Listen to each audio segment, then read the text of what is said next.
Bases dropped on SDH, Soccer's morning show. John, here you there. Thanks for hanging out with us on a Tuesday. And we got a lot of down heres today. We're going to catch up on a lot of news. If there's anything that we missed yesterday that we didn't have the chance to bring to the table that you want to bring back to the table, we can certainly do that and go over any other leftovers from the weekend. This might be, Tuesdays traditionally, it might be that piece of pizza from like the weekend or something, or from the weekend special that you put in the plastic bag and you're sitting there going, okay, I still think it's good. Maybe you just put it in the microwave for 30 or 40 seconds and everything will be fine and I'll have that for lunch. That's kind of what Tuesdays are. So if there's anything that's left in the plastic bag that you think you want to have for breakfast or lunch, that's what we're doing. So morning, Alex, and great to have you here as always. So to let everything break down a little bit, here's your rundown, and I want to also go over the traffic here on the network over the next couple of days because it is going to be very, very busy. So we have opening kickoff, which probably is another round of stupidity down here. We got some news about Messi and friends picking up another young talent. So we got some Lawyerin Down Here, which is really Lawyerin over there if you want to look in a place like Portland.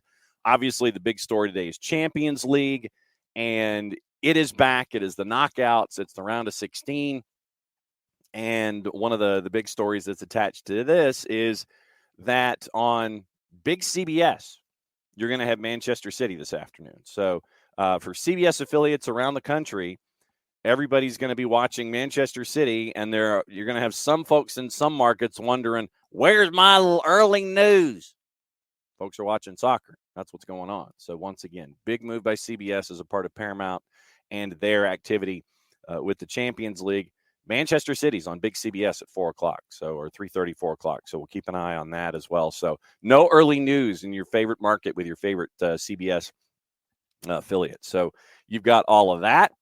And we've got Buttergate. So Buttergate is still there. We can get into that as shortly after opening kickoff, since, like I said, that's probably going to be a little bit of Lawyerin Down Here with one of our targets. And also this is something that I want to get into when Rich is in the room, because I'm going to need some translation and I'm going to need some feedback from a Philadelphia Union perspective. Jonathan Tannenwald had his preseason interview with Jim Curtin, and there were some things in there that we can take issue with when it comes to Jim Curtin and what he said. But I want Rich here with us as our resident Philadelphia Union supporter to help in translation and see if Rich is thinking the same things that some of the rest of us are when it comes to what Jim Curtin said to Jonathan Tannenwald, the Philadelphia Inquirer. So that's the rundown. Like I said, anything left in a plastic bag that's a couple days old in the fridge, bring it to the table,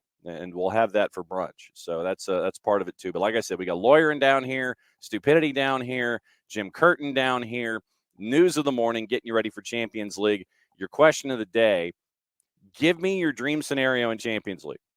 Since we're down to the knockouts in the final 16, I want your dream scenario when it comes to Champions League. And like I said, it could be dream scenario good, or you could be wishing early exits and hexes and everything else on a certain team. So if you got a hex working, you have some voodoo, you got some dolls that you're poking pins in, those kinds of things. What's your dream scenario now that we're in the knockouts for the Champions League? Good, bad, rooting against somebody? Let me know. All right, opening kickoff, part A. This is the traffic part. There's your QR code. Once again, opening kickoff, brought to us by our friends at Kickoff Coffee and kickoffcoffeeco.com. That's your QR code for those of you who are watching either on Twitch, on the 280-character app, or on the YouTubes. And so what you do is you take that QR code and you click on it and use the code SoccerDownHere15. Well, they're friends at Kickoff Coffee and kickoffcoffeeco.com. You get 15% off your purchase.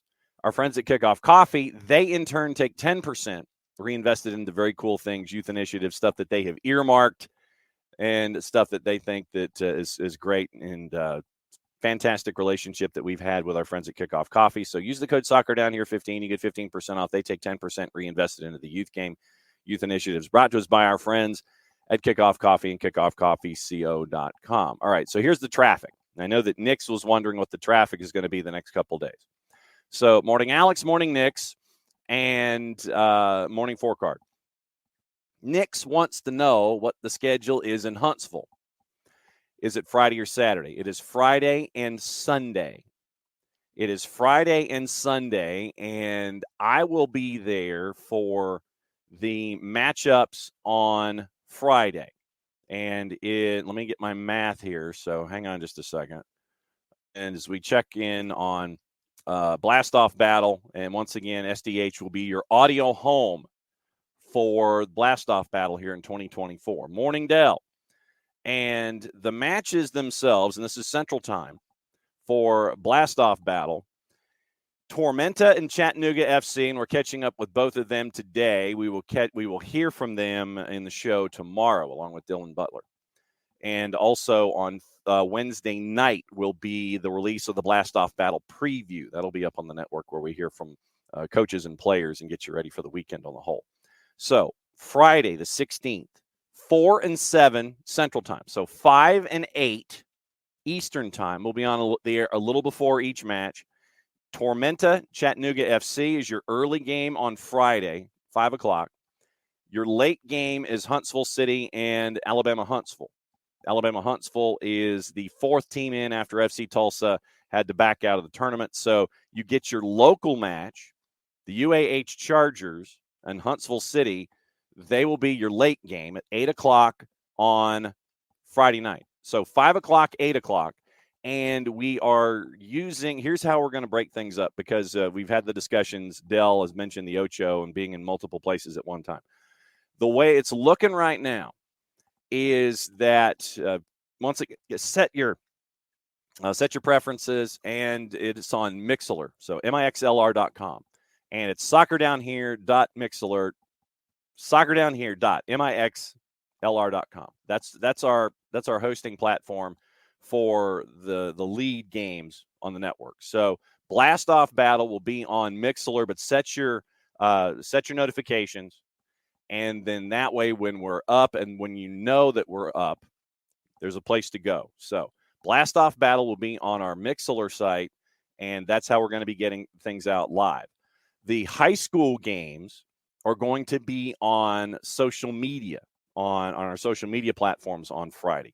It is going to be Chapel Hill and Alexander, just the varsity boys. So that game will be on our social media platforms, so like we do with the morning show. So keep an eye on Twitch. Keep an eye on the 280-character app, maybe on Instagram too, maybe YouTube.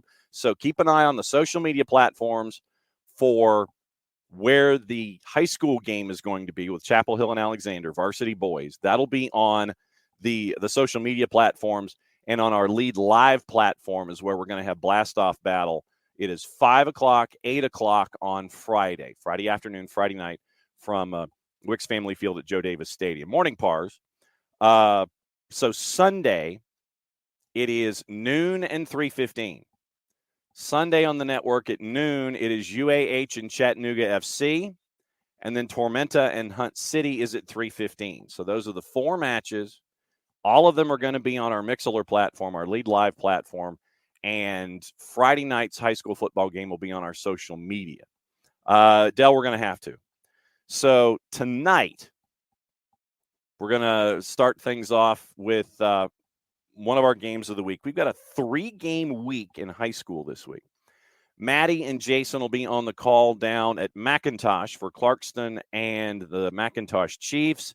Just the one game, just at 6 o'clock, and it'll be on the network. We'll be on a little before then. I'll be down there as well. So you'll see all the pretty pictures. So it'll be setting your notifications. It'll be on our new live platform.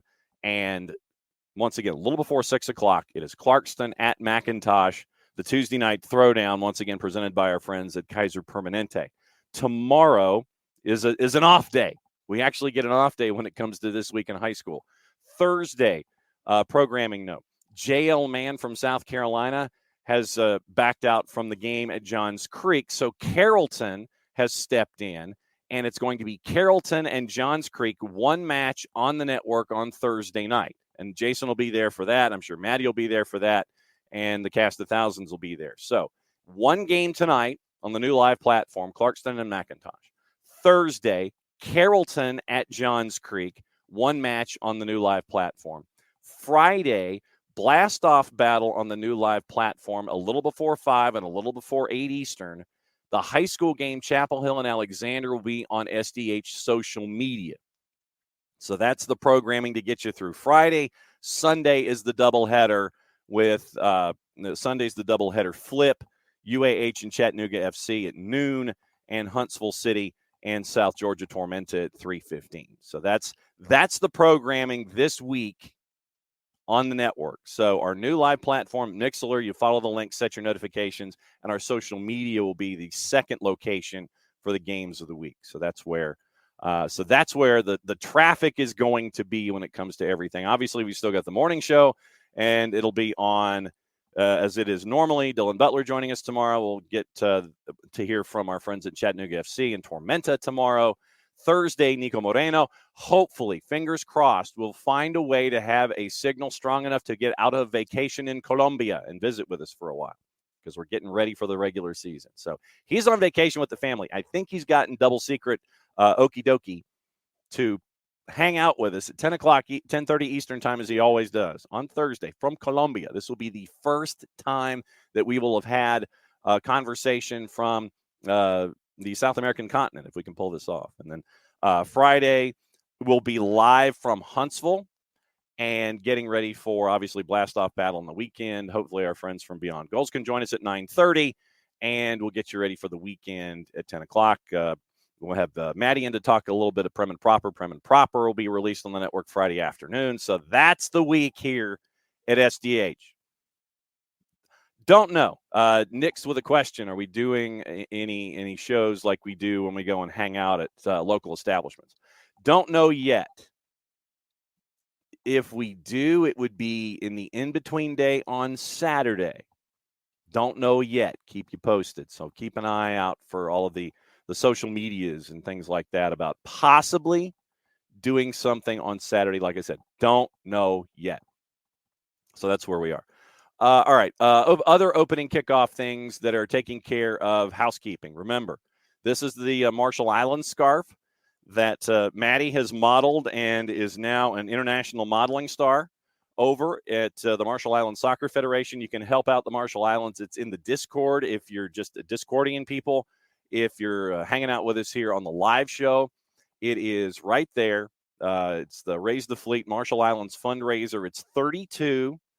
And if you're domestic, meaning here in and around Office HD, the Atlanta area, and the Abstermobile can get to you, what you can do is send the 32 here to Office HD, get in touch with me, and then Abby will deliver it for you.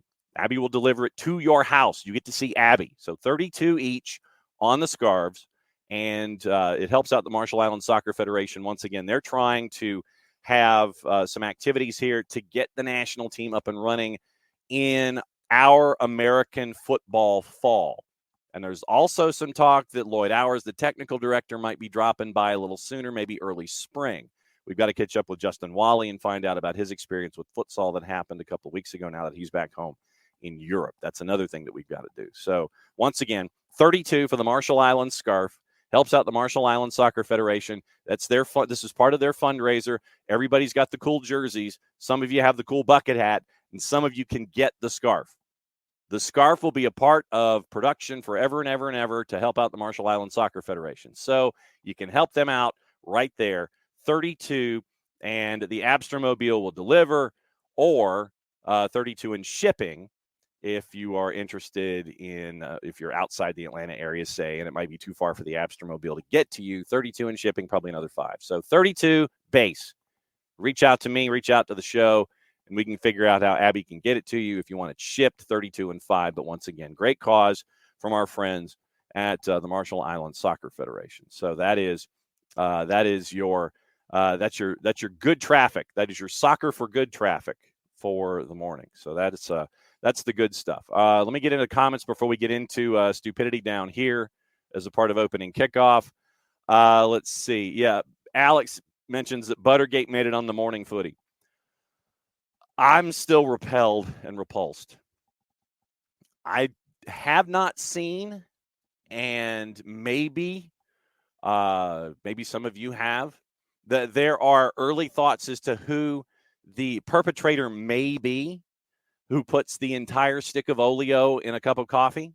And we had the explanation yesterday, which was something I had no earthly clue about. And so we found out the whys involving why you would put butter in your coffee. And that's scary in and of itself, that it actually has scientific explanations that are attached to it. But we still do not know whose cup of coffee that was. And if we do end up with any evidence to find out whose in fact it is, oh boy, there should be discussions and there should be press conferences. We need to have as many press conferences as humanly possible to get to the bottom of this. And if Dax McCarty, if we can perhaps influence Dax to let us know in a subsequent post on the media that is social, we can get through this national nightmare of ours. Might even be an international nightmare, depending on where this player is from. So this international possible nightmare that is attached to morning beverages, we can get to the end of it if Dax McCarty will do the right thing and tilt the camera up next time it happens and take a picture of the offending individual. So that's where we are. It should have made it on Morning Footy. It should make it on every show known to mankind, because we have the brave souls that want to do it, and then there are those of us that cower in fear, A, at the sight of coffee, and B, at the sight of butter and coffee. So scary, scary stuff. We need to end this international nightmare situation and figure out who it is and why they do it. Morning, Dale. Nick says you might be able to make it Friday. Took the day off already. Excellent. So you're going to be up in Hunts Vegas, and it'll be great for you to see what's going on there. From what I understand, they've had a boatload of tickets sold, and you can get like the full weekend, or you can get like one day. And if you're in for one day, you can get a second day. You can get either day. You can get both. And I think that they've got some general admissions that are attached as well. So it should be great crowds. And there's also a high school soccer showcase on Saturday afternoon in the Parks area that is in and around the Joe Davis. So great weekend as a part of their entire kickoff of the season.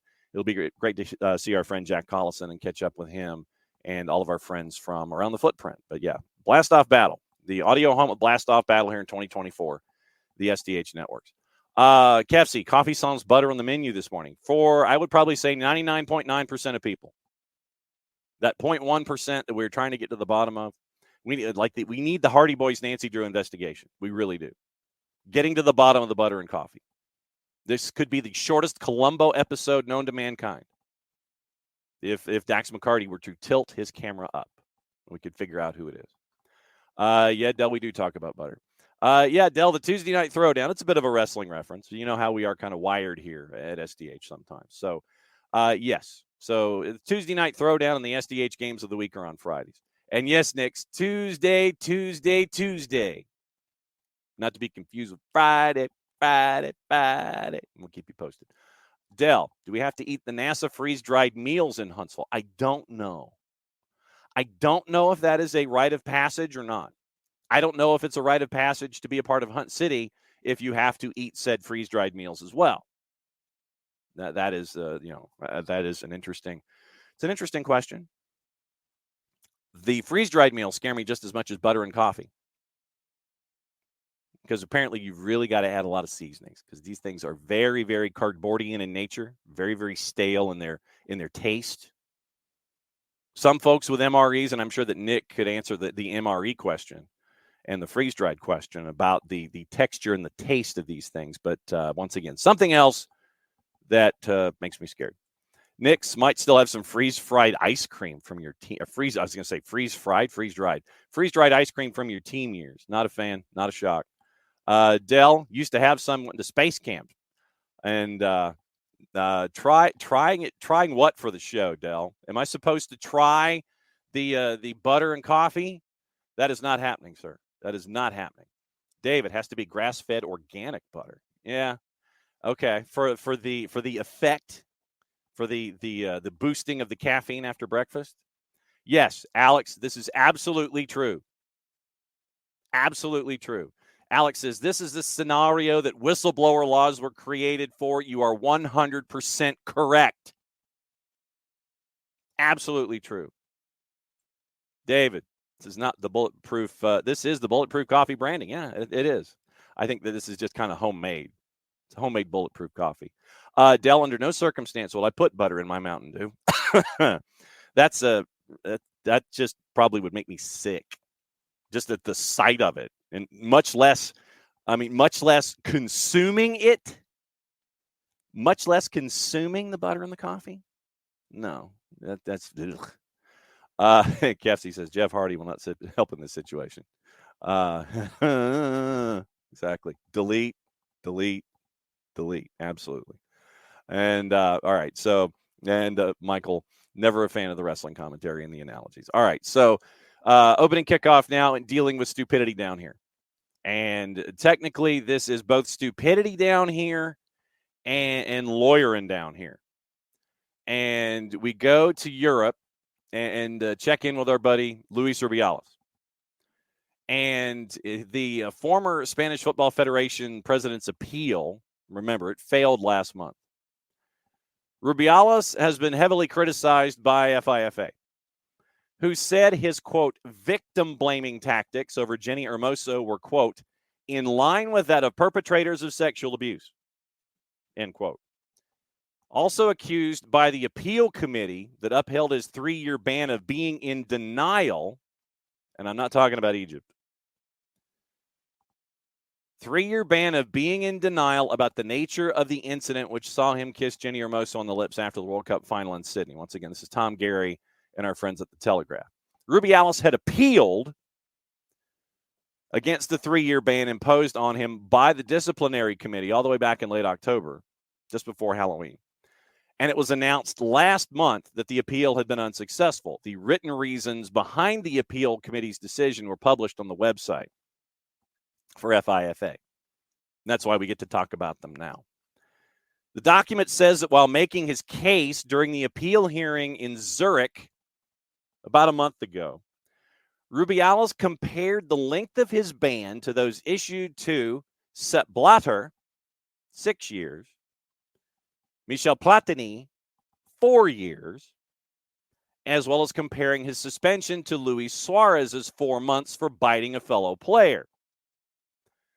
Rubiales accused the disciplinary committee of, quote, interpreting the rules at their convenience, disregarding fact and truth, and imposing a sanction completely detached from reality, end quote, as he set out his case for the appeal. Rubiales, who reiterated he profoundly regrets the incidents that occurred in Sydney, claimed he had specifically asked Hermoso if he could kiss her and that she replied, okay then, immediately before their kiss. According to Rubiales, he, quote, told her to forget about the penalty she had missed before Hermoso replied saying, you're the best. And then Rubiales asked, can I kiss you? Hermoso said, pues vale. Okay then. And then the kiss occurred.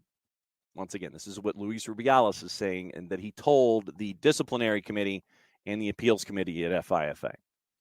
Hermoso has repeatedly said that she did not consent to the kiss. A Spanish judge said in January, Rubiales should stand trial over the incident accused of sexual assault, with the judge believing there was sufficient evidence for the case to proceed to trial. 37 pages of notes that have been published from the January's appeal committee hearing.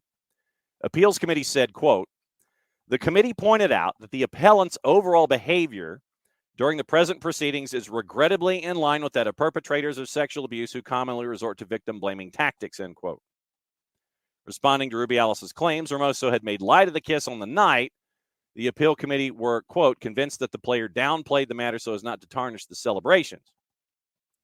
The appeal committee comprised 3 lawyers, including 2 male members from the U.S. and Qatar, alongside 1 female member from Guatemala, with American lawyer Neil Eggleston chairing the committee. They accused Rubiales of cherry-picking evidence to try and suit his argument. Rubiales has repeatedly claimed Hermoso's insistence that she did not consent to the kiss is contradictory to how he says she behaved in the immediate aftermath of the final and her initial reaction. However, the appeals committee was, quote, convinced by the explanations put forward by the player and that she initially tried to play down the incident and or its direct impact so as not to distract media and public attention from her and her teammates' achievements in their first World Cup victory. And the committee went on to praise Hermosa for her mature reaction for being kissed on a global stage. Rubiales' ban relates to 4 breaches of the disciplinary code, as well as the kiss, grabbed his genitals in celebration at the final whistle, which is always mature, as well as lifting Spain player Atenea del Castillo over his shoulder during the celebrations. He also gave Spain's goal scorer in the final, Olga Carmona, a peck, in quotation marks. The appeals committee concluded the 3-year ban did not violate Rubiales' human rights and that its length was proportionate to the offenses committed. All right. That's Lawyerin Down Here, at least internationally. So Rubiales profoundly regrets the incidents that occurred,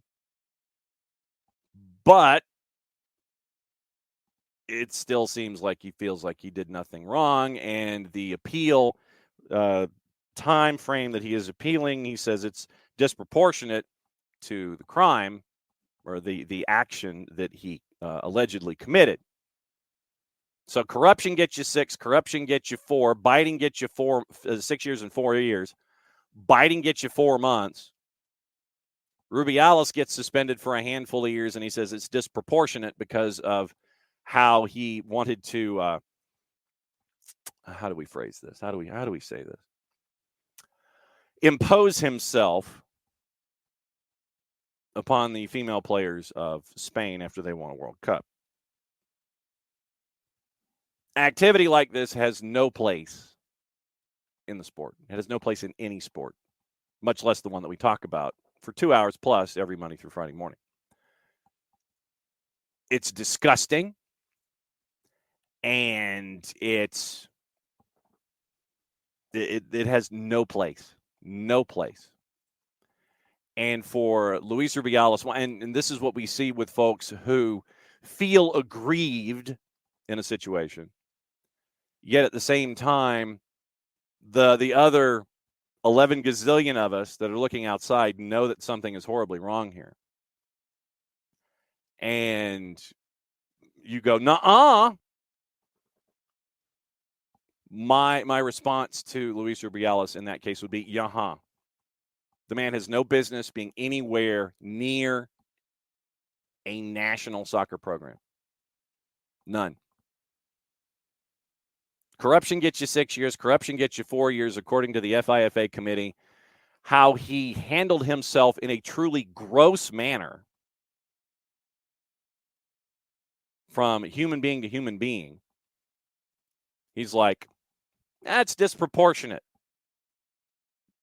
I'd love to know what he thinks, other than no suspension or no penalty whatsoever. I'd love to know. Walk up to the guy in traffic, on the sidewalk. Bruh.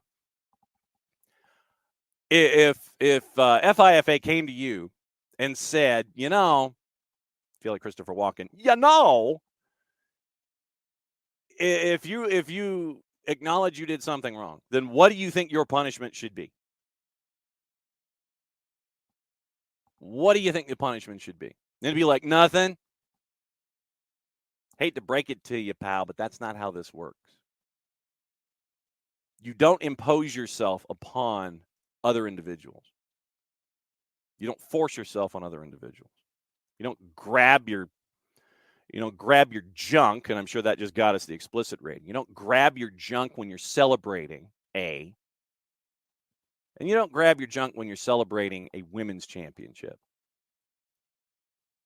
So frustration continues with short-sighted individuals who in this case happen to be named Rubiales, Luis. So that's somewhat of stupidity down here now that the paperwork has been released. Alex, almost done with Wrexham Season 2. And on last night's episode, Rob goes into the locker room after the win in Notts County and kisses Ben Foster on the lips. I think that was the one with the big save, the PK save, where he was off his line. And so they got that on camera. Four-card. I think Four-card's right on here.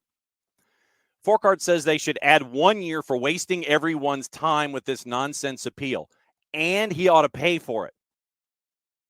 All the lawyering time, all of the time that has been wasted with this appeal, and that it took to write a 37-page response, you send Rubiales a bill. He gets to pay for all the lawyering in this case. Morning, Harry. Glad you're with us this morning. Stupidity down here and Lawyerin down here are in the same topic. We're talking Luis Rubiales at the moment. So, yeah. So he continues to be stupid. And I'd love to know what he would think that his punishment should be. I've been aggrieved enough in the public sphere. I've suffered too much. I'm sure that's a direct quote. He needs to be nowhere near any organization involved in any sport whatsoever going forward, forever and ever, period. Period, exclamation point, over and over again. Bleh. But, as we always say, in these situations, there's a reason that we talk about these things. It is so we don't forget about it. We always talk about stupidity down here so it can be exposed to the sunlight. Yes, it drives us crazy.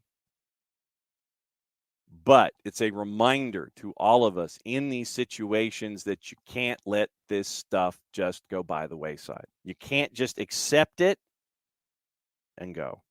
You can't. Cannot. So that was why I wanted to bring Luis Rubiales to the table this morning. And there's your lawyer and stupidity down here. So that was, like I said, to me, he's a pig. Kind of like Joey Barton, but in a different way. Both of them have no business doing anything anywhere close to the sport whatsoever. But Joey Barton's always going to get a microphone. We know this. We know Joey Barton's going to get a microphone. Luis Rubiales is always going to be in search of a microphone. And everyone's favorite Arsenal fan who likes to hear himself talk and continue to give himself talk shows, talk formats, anchor positions in England, and is named after places where you end up, housing boats. He will give these folks that kind of oxygen. Fine. You want to give folks that kind of oxygen? We reserve the right to have that oxygen turned back on these individuals and have them be exposed for whoever they are. So there you go. That's my number one vent of the morning, having to do with Luis Rubiales and his stupidity. So there you go. All right. We do have, and Tom, we will get into a little bit of yeah, it was bad defending. For 45 minutes, Crystal Palace, I don't know if it was more Crystal Palace looking good as opposed to Chelsea looking bad, but then they came out after and you know what probably fixed the match yesterday, Tom? It was that 10-minute wait while they were fixing Michael Oliver's communications. That was the downfall of Crystal Palace yesterday, that 10-minute wait. Then 45 seconds into the second half after they fixed all of Michael Oliver's communications with the ARs and VAR that Chelsea scored. Made it 1-1 after Jefferson Lerma scored to make it 1-0 Crystal Palace. I still think Roy Hodgson's done at the end of the year. I don't know why they're sitting there. There's nobody out there. You had your eyes on Steve Cooper. I don't know who you think you're going to get. It'll be a question for Steve Parrish. But then Conor Gallagher scores twice. They win at 3-1. Yes. Michael Head, as one of our resident Chelsea fans. First half, blah. Second half, good. Don't worry. Be happy. There you go. So yeah, that was yesterday in the Premier League, and so now the week 23 and 4 is ready to head our way. Like I said, we'll be talking about it as we go. Beautiful thing about when we have shows where we have an idea as to where we're going, and then kind of takes a right turn. That's what breaking news does. And so we do have a little bit of this.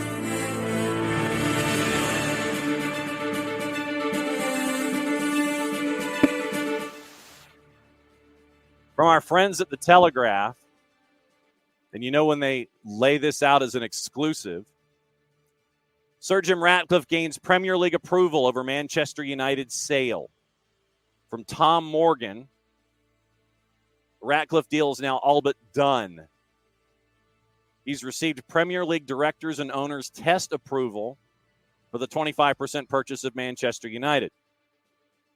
The noise that you hear from wherever you are on the SDH planet is Drew Dickinson jumping up and down with joy.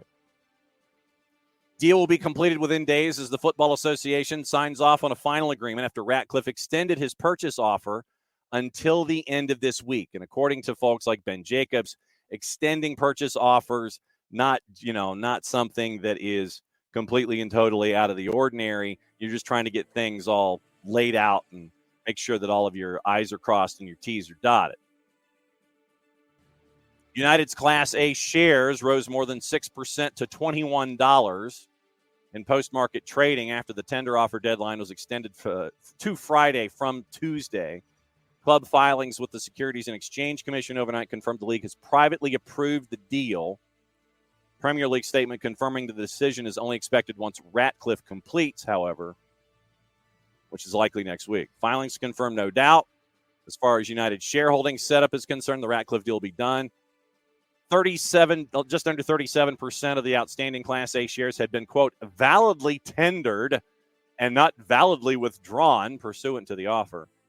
Approval for the deal confirmed in the filing offer's terms. Premier League approval has already been obtained, are the two phrases that are there. Document confirms, but FA approval is still awaited. And once again, he agreed to gain complete control of football operations as a part of his deal for the minority shareholding, but the Glazers have since agreed NEOS should have a broader influence encompassing key decisions across business. Once again, Glazers first started exploring a sale back in November of 22. So it only took a year and a half. Ratcliffe agreed to buy the stake, allowing investors to swap out 1/4 of their Class A stock holdings at $33 a share. It's about a third above the market price. 19.4 shares validly tendered, according to the filing, which means Ratcliffe had already passed the threshold to complete his deal.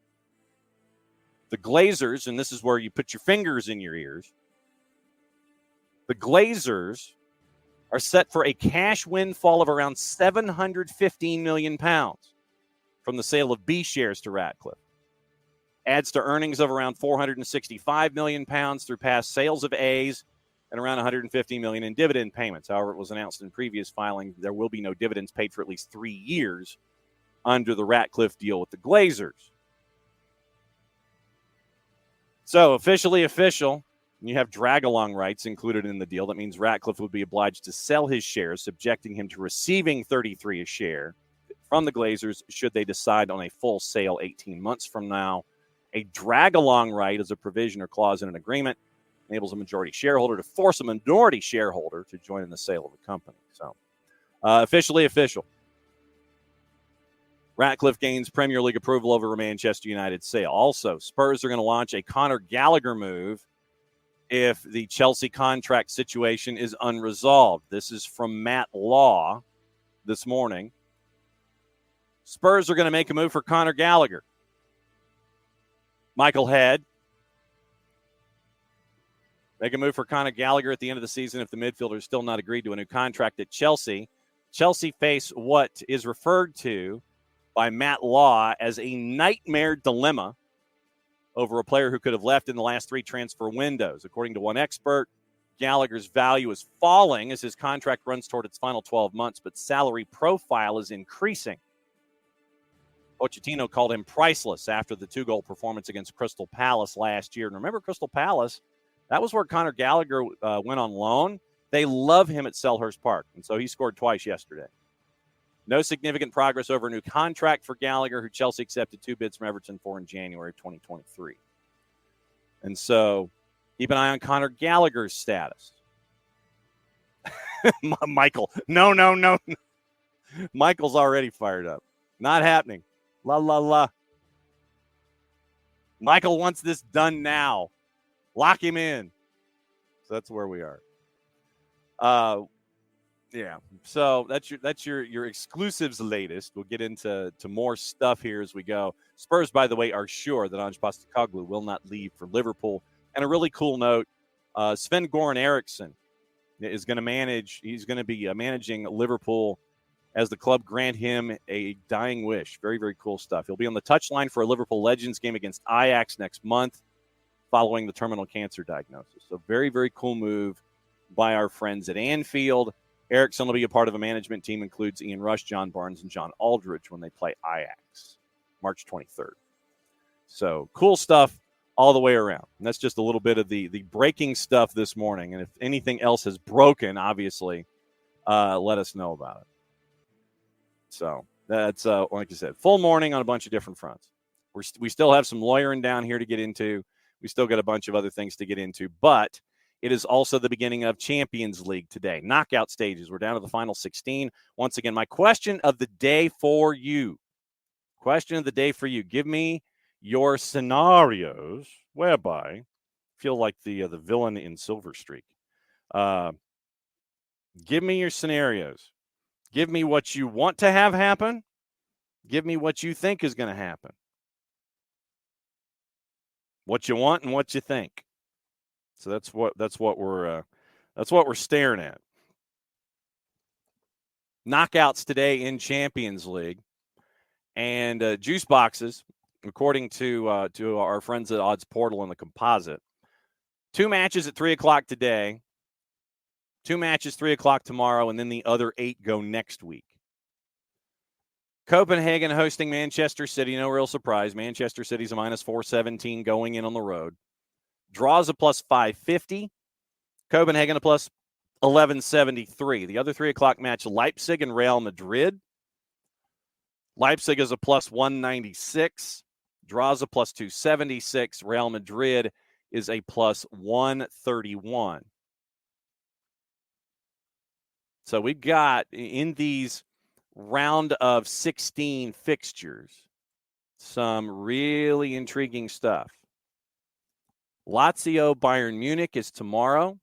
PSG and Real Sociedad is tomorrow. But as we talk about PSG, Kylian Mbappe's camp, and this is from Mario Cortegana over at The Athletic. For those of you that might be staring at all of the Kylian Mbappe saga, Mbappe is yet to communicate. Okay, good. Rich Ransom is here. Rich, I have a Philadelphia Union story, and we're going to walk through it after we get through the early round of Champions League. Don't go anywhere. I need you for translation and assistance. Kylian Mbappe is yet to communicate a decision over whether he will stay at PSG or join Real Madrid on a free this summer. Cortegana says, according to several sources familiar with the situation, Mbappe was leaning towards joining Madrid, but influential members of his entourage have been left unconvinced by the Spanish club's offer, which is delaying the process. Apparently, the bid itself is lower than it initially was. Don't know by how much, but that is what that's what folks are saying. And we all know how accurate folks are. So folks are saying, and like I said, I know folks, you know folks. I don't know if we know the same folks, but folks are saying that this current bid that was given by Real Madrid is lower than the initial. Sources consulted for the article of Cortegana at The Athletic cover a range of voices across each of the 3 parties involved in the case. They all requested anonymity to protect their positions. Mbappe has known since early January the conditions Madrid are willing to offer him. Contract expires June 30. So they've been free to discuss terms as he's in the last 6 months of a deal. You sign your pre-contract, you do whatever, you figure it out. Madrid's proposal was lower than what was made available to him during the club's previous negotiation over a transfer in May of 2022, but it would still make Mbappe the best paid player in Madrid's squad. According to sources familiar with those talks 2 years ago, Mbappe was offered 130 million euro, signing bonus, and a salary of 26 million euro a year in 2022. PSG said several months ago they presented Mbappe with a wide range of options to stay, with contracts ranging in length from short-term to long-term, which remain active and would see Mbappe remain around his current salary at the French club. Sources say €75 million after tax before any bonuses. So, we do the math. Mbappe, don't know how long this deal is going to be. Salary of $26 million a year in 2022, but PSG would sit there and say, you know what? We'll triple that. After tax, before bonuses. And we don't know how the prorated signing bonus of €130 million would be laid out. Don't know over how many years. Don't know if it's front-loaded. Don't know. But PSG offering Mbappe 3 times what Madrid apparently did back in 2022. That's the offer on the table from PSG. Madrid's president, Florentino Perez, has been in direct contact with Mbappe and has been the main driving force behind the Spanish club's latest move for a player who turned him down 2 years ago, despite at one point them feeling sure he'd agreed to a move. Madrid are not able to match PSG's offer. We just went over that math. Sources with knowledge of the case say Perez feels that he has once again done everything possible to sign Mbappe and still hopes and believes he will accept at 1/3 the price. Madrid president has attempted to convince Mbappe that signing for Madrid would take his profile to another sporting and marketing level. One source said that Perez has been unusually closely involved in the negotiations. In this case, however, there can be no guarantee such as efforts proved fruitless in the past. Talks in early January, Madrid communicated to Mbappe's representatives that they wanted to resolve this latest chapter of what has been a long-running transfer saga. Always been to avoid a repeat of what happened back in May of 22. The deadline was not welcomed by the player's entourage. I wonder how that went. It's like, okay, Mbappe has his entourage. I don't know how big it is. I don't know if it's like, like a jury or something where it's like 13 or it's like 8, 4. Dudes all dressed in the same outfits. Insert your stereotypes here. As they felt they needed more time at the Bernabeu, sources are still waiting for a definitive answer that they expect will arrive soon. The entourage didn't like the deadline. The entourage didn't like the deadline. Mbappe gave positive indications to Madrid initially. Mood over a deal finally being reached had been positive in recent weeks. Optimism was such that it conveyed to Carlo Ancelotti that everything pointed to the Frenchman being at his disposal next summer. However, sources consulted say that the player's entourage, once again, it's this entourage. It's like, these are the dudes, I guess, that sit at the long rectangular table first. Mr. Mbappe is not going to be here today. We'll be representing him and his viewpoints. One of the dudes from the entourage that's in the nicest 3-piece suit has a file folder, goes walking around. He's got multiple copies, and he'll do one of two things. Either hand the file folder to each of the Real Madrid folks from their front office, or just look at the number of folks that are there at the table, take all the folders, and just throw them right there in the middle of the rectangle. Closed door, glass windows.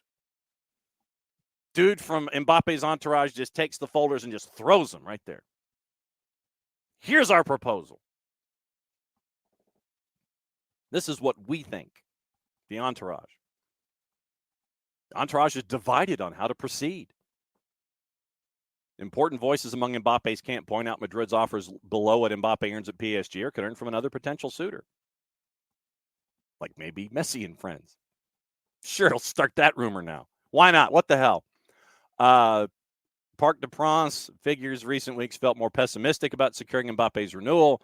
Sources at the club recalled the player last summer decided against taking up an option to stay for an extra year, where he has repeatedly expressed his interest and admiration for Real Madrid. PSG, sources at PSG say the club feels relaxed. Yeah, we're cool. We're chilling. Everything's fine. We're all good. The kick back in the chair, the easy chair in the corner, lean back, and then just kind of go deuces, Sunglasses on, deuces, we're good. Nasser Khelaify just kind of hanging in the corner. Protected economically by the fact Mbappe passed up the opportunity to collect the bonus that was due to him last summer at the value of €80 million. Club insists they're committed to building a balanced project that does not depend on individuals, but has the collective in mind first of all. So PSG decided to be a team instead of Messi, Neymar, Mbappe, Di Maria, and still losing the Champions League. Sure. Right on. And speaking of PSG, once again, Rich letting us know about this, and thanks for the side note. They want to leave the Parc des Princes. They're set to leave that barn. They want to build their own. Once again, you're in control of all the revenue and the revenue streams. City confirmed. PSG looked to leave the Parc des Princes after the city of Paris confirmed the stadium was not for sale, according to Nasser Al-Khelaifi. Too easy to say that now the stadium's not for sale anymore. We know what we want. We wasted years to try and buy it. It's easier for us now. We know what we want. It's over for us. We want to move out of the park. Translation, they want their own barn.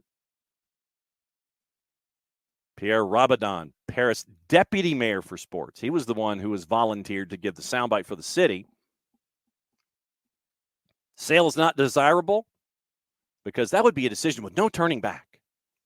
That's why we have to rule out the sale of the park today. We don't want to sell off Paris's legacy. Parc des Princes has been there since 1974, 4 years after the club was founded. So, you got that. They want their own barn. Once again, not a surprise that they meaning PSG, want to be in control of their own assets. I mean, we see this all the time in baseball. Clubs want to have the whole environment. We see it here in soccer. You want the whole live, work, play. You want all of that for yourself. You're in a city stadium that you put on a lot of bunting. And the stadium is 50 years old. You want your new barn. You want all of the new stuff. You want all the nice things. You want the shiny lights. You want the shiny infrastructure. You know, you want the espresso machines to work. So Nasser Al-Khelaifi is going to be looking for real estate in Paris. They're going to be looking for a place to play, and it ain't going to be the Parc des Princes. And they're going to build their own barn, and they'll eventually move from the Parc des Princes, and the Parc des Princes will sit there as a city asset, and it'll sit there. Hopefully Paris FC can go in there and continue to sell out like they are in their barn currently. KFC, CL shrug. May no team contemplating an SL exit win. David, if he's going to go on a free, wouldn't Real Madrid be able to offer more, not less? This is illogical unless he just gets all the transfer fee as a signing bonus. Yeah, that's the thing. It's how this is structured. You would like to think that Real Madrid would like to offer more. But I think what they're trying to do is what they're trying to do financially is, okay, we know we're in Champions League. We know we have this revenue here. Let's take this revenue that we currently have in our hands, front load it, give it to Mbappe. Hey, here's a signing bonus. But you do that. I mean, even if Mbappe signs a 4-year deal, let's say 4, that's still only what? That's like 25, 26, 27 million a year. So you're still only making 50. You're still only making 50 compared to the 75 that you're making at PSG. What matters most to you? That is what this is going to come down to for Kylian Mbappe. Do you want to make 75 million-ish at PSG? PSG knows that they've got a deal on the table that is more than what Real Madrid is bringing to the table. That's why Nasser Al-Khelaifi sitting in the corner with his sunglasses on in the leather rocking chair going, I'm cool. We've got our stance. We've got our position. We're locked in place. We're fine. He knows what we're bringing to the table. Real Madrid, for whatever, Real Madrid has, and Barca, they're fighting finances. They always have been in the league. Sure, we'll give you 130 plus 22 a year. Do you want to be making a third less going to Real Madrid? Does it mean that much to you? Real Madrid's got some decisions to make when it comes to players. And Kefsi might be spot on. It might be the momtourage. 4-card. Hates both clubs. Wouldn't mind seeing PSG and Nasser Al-Khelaifi suffer. Dell bets PSG puts butter in their coffee. As someone who is a Marseille guy. So there it is. Mo Salah has returned to training for Liverpool, by the way, after picking up the hamstring injury in the early rounds at AFCON. Klopp confirmed that ahead of last weekend's win against Burnley. Plan was for Salah to return this week. Mo is going in the right direction, we hope, but we don't know that he can be a part of training next week. And apparently you can look at the videos and see that he's training with us. So we're very happy. That last part I ad-libbed. So Daryl DK, news and notes. Maddie on the ones and twos has gotten some notes on some injuries before I get into my Rich Ransom translation section of the show. And it has to do with Philadelphia Union. So get your slings and arrows ready. And once again, get all your questions ready. Anything else on your mind, put it in the Twitch pitch. We'll talk about it. Daryl DK yesterday. Dude has the worst luck. He's out with a second ruptured Achilles in 10 months. Obviously, he's not playing for the rest of the season. 5th appearance in the 2-2 draw at Ipswich on the weekend. 9 minutes before being sent on as a substitute before he had to be replaced. He needs surgery, and he's done until 24. 8 goals in 32 matches. Had the Achilles injury last April, out for almost 9 months. Came back January 7. 5th in the championship, West Brom, as they try to make their way up the table. So Daryl DK out for the remainder of this season. And we'll see what the recovery is. Another ruptured Achilles for Daryl DK. That might be something having to do with training, but that's just me. I don't know. Training and steps and supervision and all that stuff. DK came out with a statement on the 280-character app where he admits he's been injured again. And he says, one thing I quickly realized, however, how blessed I am to have so many supporters around me. The amount of messages, videos, and comments I've received has been unbelievable. See them all. Genuinely do not even know how to thank you all. Things I've seen have filled my heart and spirit so much I've been brought to tears numerous times. And he goes on for another 3 paragraphs as well. It's on his social media at Daryl DK. And we have effectively reposted. So Daryl DK out again for the season. Another tear. So that's where we are with Daryl DK. David, can't wait until Kickoff Coffee has a butter-infused blend available next week. Don't encourage. But you know what? Wouldn't surprise me with the trend being what it is. If folks decided to go chase it and see. I mean, it would be like a one-time purchase. It literally would be a one-time purchase. And people would sit there and they would judge whether or not they do it again. I would imagine that they wouldn't. Nashville, by the way, has signed defender Brent Coleman as a free agent to add to the stacks. Next week, we will be chasing after all of the friends of the show. And we will be trying to get you as ready as humanly possible for the beginning of the season. And we will definitely get you ready for what's going on involving Major League Soccer. We're going to dial up all of our friends, and we'll see how well they're looking at the season, what they're chasing after, and how they think that how the season's going to go in their particular bailiwicks. Okay. Alex, what did you do? What did Alex do? From Major League Soccer, their own selves, Scaloni has an interview. We already knew Thiago from having him in the youth teams. We knew very well about his quality and his style.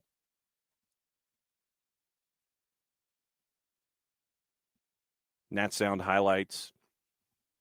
So Scaloni sat down. The decision in this case was not difficult because he is a player who associates very well. He plays very well with the ball and fits very well into our team. So, well, his contribution was very good in addition to being a great player. So, a great person, very professional, and for us, it's a great pleasure to have him. So, tape on Scaloni from Major League Soccer about Thiago Almada, Velasco, and what Scaloni thinks about Major League Soccer. So, at MLS. So, quick words on Thiago Almada. Yes, next week is match week. And so, like I said, we'll be catching up with as many of our friends as we can. We'll put out the bat signal, see who can respond. I know who I want to track down, and it's a lot of our friends. So we'll see how many of them can respond next week after Reaction Monday, Tuesday, Wednesday, Thursday, and we'll get you ready Friday for Friday, match week Friday, next Friday. But in the interim, we'll try to track down our friends for next Tuesday, Wednesday, and Thursday. Okay, Rich, this is where I need your help. Jonathan Tannenwald caught up with Jim Curtin. And this is where Jim Curtin, and I went through the article, and we'll go through it again. I went through the article. I read it this morning. Jim Curtin said some things, once again, not a surprise that Jim Curtin would say some things, but there are some things in there that I had issue with. And we'll get into it. And so if there's any Philadelphia-ish kind of things, Rich, I'm going to need your translation and explanation perhaps as we go through this interview. So Tannenwald catches up with Jim Curtin. 12 fewer regular season points, knocked out 2 playoff rounds earlier than the year before. Could have led to an overhaul. Bedoya, Wagner re-signed. No one with global market value was sold. Carranza, Mbaizo, McGlynn, and Leon Flock. Nor did the team buy anyone major, perhaps a consequence of a lack of cap space. Purchases were made with the kind of low resume, high ceiling prospects the club loves to find. So why do the Union think they'll be different? Was the first question that Tannenwald asked Jim Curtin. He says, it's a fair question. I would just say, though, we've been in and around the top playing for trophies for 5 years, and it's not a fluky thing, end quote. That's true. Totaled the most regular season points of any of MLS's 29 teams in the last 6 straight years, making the playoffs. Points per year average of 54 2/3, the best of every club with more than one season of existence. Forbes' latest MLS franchise value report estimated that the Union lost $7 million last year from Tannenwald. And once again, we don't know where those books are to say that they lost $7 million last year. We'll click on the Forbes link and we'll see if there's any place there. Whether or not that's accurate, the eye test on a game night says plenty. Curtin says, quote, "You've heard me say it a million times, so you're probably sick of me saying it. The way that we punch above our weight and the consistency that we do it with, it defies a lot of the norm in the sport of soccer." So Curtin says you punch above your weight. I'm not necessarily sold on that. I think your weight is what your weight is. Your approach is what your approach is. You have a philosophy, which means that you bring in a certain kind of player. What the weight of that player is, and I mean that in the sense of value, not 185 pounds at 6'2". The philosophy of the Philadelphia Union is academy, bring those folks up, have them integrate, be successful with that integration, have them fit into what Philadelphia wants to do as a club, and bring in individuals, once again, as it was phrased by Tannenwald, as the low resume, high ceiling prospects. You're looking for dudes that fit a certain type of DNA. And when you can bring in a Michael Ua, when you can bring in players from overseas, they're fitting your DNA. It's not like you're spending, $15 or $20 million to bring in someone. You're spending $7 million, but that $7 million is toward an individual that is going to help you in your system play at a certain level. You have a specific task to do. You have to be physical. You've got to be clinical with your shots. If you're at the back, you've got to be 6'9". Glesnes, Wagner, everybody. You've got to be 6'9", you've got to be a Sequoia, and you've got to be able to launch from 25 or 30. It is a certain archetype that Philadelphia has. So I don't think Philly is punching above their weight, as Curtin alludes, and Rich says that Curtin's been throwing subliminal shots at ownership, asking for more help all offseason. I think that Jim Curtin has an archetype. Jim Curtin has an individual to fit his system. And you have your analytics to sit there and say, okay, these guys overseas or these guys south of the equator and say South America, Central America, these guys fit my system. What can I spend in my system? And this is where those shots may be coming in from Curtin. But you're spending, I think it was, $7 million to bring in Michael Ua to help you out systematically. You made a great trade with Inter Miami to bring in Carranza. That was a great deal to bring in Carranza. But punching above your weight, I don't think that's necessarily true. You are who you are systematically or systemically. And you're accomplishing what you're doing. When you have to play teams more than once in a postseason setup where you can be found out and you can't be yourselves, you can be yourselves in match to match to match, but in a series, you can't be yourself, especially if you have officials who are calling the match the way that it should be and playing back-to-back and teams learning against each other, those kinds of things. That's why I think it's troublesome for Philadelphia when they get into the playoffs. And Dell says it reminds him of Billy Beane in Moneyball. Maybe Jim Curtin will be the Billy Beane of MLS. Rich says, punching above your weight is Curtin's shot at ownership going, we've hit the bar. It's a group that recognizes, Tannenwald continues, it's a group that recognizes what expectations are in our team now. The fans are no longer going to be happy with just making the playoffs. I didn't think they were ever just happy making the playoffs, especially with the run that you made in previous years. Jim has no player decision-making at all. It's all Ernst Tanner. Like I said, this is Rich helping us translate this when it comes to Philadelphia and Jim Curtin. Fans are no longer going to be happy with just making the playoffs. They want a trophy. They want to win a championship. I would have hoped that would have been the desire every single year, chasing after a championship. Growing a cash crop, and this is what we were discussing with the players coming up from the twos and Bethlehem and the academy. Aaronsons, McKenzie, Trusty, DeVries, Fontana. Take those players, move them on, reinvest. And that's what the Union have been doing. They've been selling those players on, getting those fees. But the question is, where do you reinvest? 4-card. Philly likes to pretend to be underdogs. Rocky B has being consistently at the top is the definition of favorite, not an underdog. MLS underdog, according to Rich going back and forth with 4-card, MLS underdog beating the teams with the fancy names and the DPs, like Messi and friends. So Zach Steffen. Ferris Mumbanya is someone that's mentioned by Tannenwald out of Montverde Academy. Went to Europe. Marseille bought him for 8.6. Played in AFCON. Only Vasquez, Pierre, Rick, and 14-year-old Kevin Sullivan. Definitely Kevin Sullivan.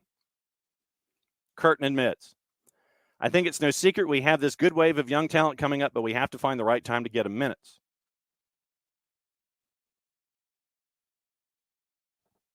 This is the contradiction, seemingly, that Tannenwald chases after with Jim Curtin.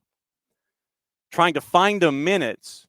Schedule compression traditionally will do that for you. Cup competitions traditionally will do that for you. But he had Alejandro Bedoya, 2 injuries, 39 matches, 2,700 minutes. Glesnes, 43 matches, sports hernia. Gazdag, 48, Jack Elliott, 47. So that's what you're looking at. Now, this was the other thing in the article that I raised my eyebrow at. Doesn't help that, and this is Tannenwald once again, doesn't help that Europe's often wild transfer market cooled down this winter. In the old days, someone would have bought Carranza just for the sake of it. Not necessarily true. I think that if someone, much to Jonathan Tannenwald's writing here, I think Julian Carranza, it's not just Europe. Major League Soccer is displaying itself and its talent pool to more than just Europe. However, for whatever reason, Jonathan seems to be locked into the European idea. Yes, during the European window, the amount of money that was spent specifically in England was maybe 20% that it was the year before. I understand where Jonathan is coming from here, but that's not a universal truth. And to just look at England and Europe is being short-sighted to the talent pools, not just in Philadelphia, but in Major League Soccer. So, Jonathan continues. He says someone would have just bought Carranza just for the sake of it. Perhaps if there was European interest. If there was South American interest, the situation might have been different. Curtin, we haven't sold someone recently, but we're not just going to sell for the sake of selling. It has to be a good deal. In the global market right now, it's dead. That's not true. Jim Curtin says the global market right now, it's dead. No, it is not. What you have in this particular situation, and Rich, I'll keep noting, keep doing your Cliff's notes here as we go. What Jim Curtin is alluding to right now, the global market right now, it's dead. I would disagree. And it plays into the theory that is being put forth earlier in the article about finding the right deals.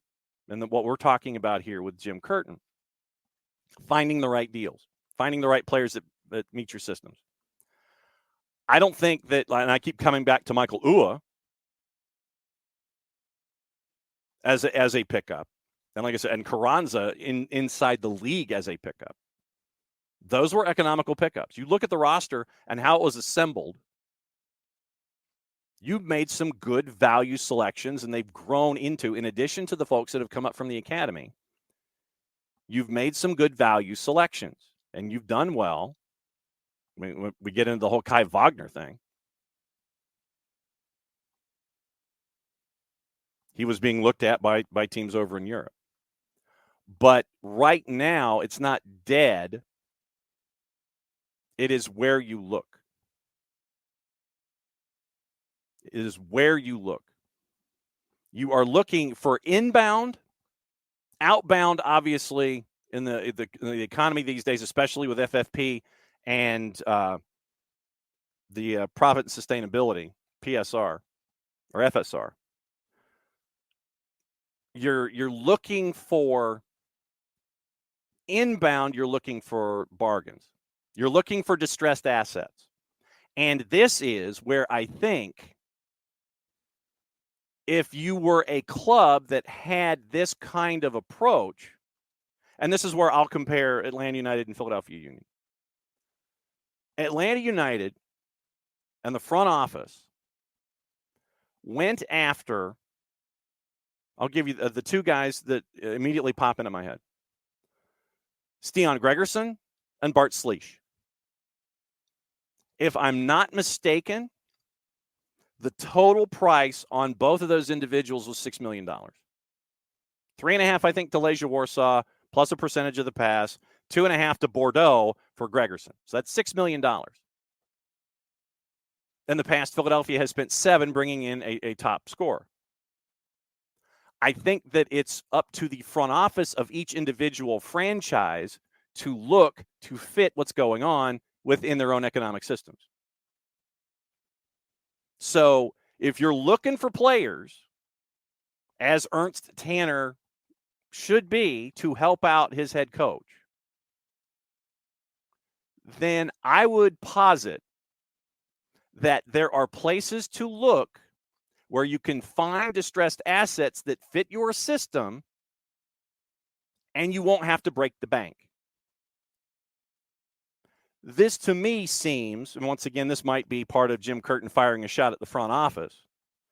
This to me seems like inactivity or not looking under the right rocks. Jim Curtin wants to say, hey, look at this rock, Ernst. And Ernst goes and looks over someplace else, over by the stream off to his right.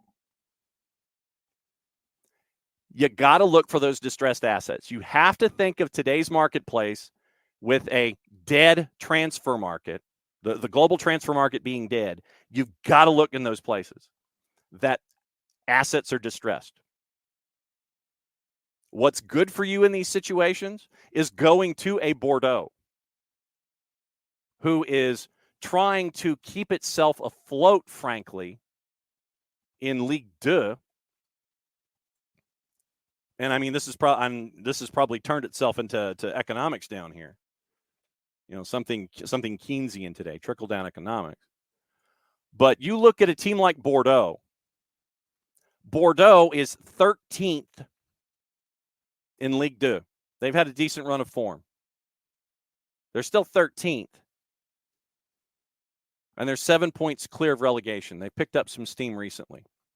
But you go to a Bordeaux and you find assets that you think will help you through your analytics, and you only drop $2.4 million, allegedly, possibly, probably. We don't know the full deal, but we know it's been released. You go to Legia Warsaw, pick up a defensive midfielder. You pick up a midfielder who knows about European competition for $3.5 million. He wanted the challenge of coming to Major League Soccer. It's 2 players, $6 million to help you out in your system. So you're seeing that with Atlanta, and thank you, Rich, for translating. Let me come back into Rich's Cliff's notes here. The Union have been known to be right for the right deal team with regarding transfers. Waiting for the right deal when it comes to transfers. That seems too reactive for me. If there is something that you need to do, and like I said, this might be more Ernst Tanner than it is Jim Curtin. If there is a certain individual that you think you need, the certain kind of fit, then that should be the kind of guy that you're chasing after. Find that fit in a distressed asset situation. Ernst Tanner is their sporting director. Ernst is Ernst Tanner, Dell. In Philadelphia Union, we'll get into Rich. Let Dell know what the breakdown is for the ownership group. But for me, it comes down to if the global market is dead, which I don't think it is, you've got to know where to shop and you've got to know where to look. And like I said, that to me might be more a sporting director, Ernst Tanner kind of a thing than chasing after, a player that Jim Curtin wants. If Jim Curtin was to have marked down a player and you're like, hey, how about this guy as a part of the process? Encouraging Ernst Tanner to go and chase after an individual like that guy that he might have been earmarked. Jay Sugarman, real estate guy from New York. Thank you, Rich. It seems like it's inactivity on the side of the Union front office and chasing after dudes. Instead of waiting for the right deal, you could probably find 1 or 2 right deals that would be economic. And Rich says after all of that, Union signed a player from the Spanish 3rd Division. So who the blank knows? But to me, in this article with Jonathan Tannenwald, I would disagree the global market is dead. I would disagree. You've got to know where to look, and you've got to go, and you've got to look, and you've got to do the legwork. So I think that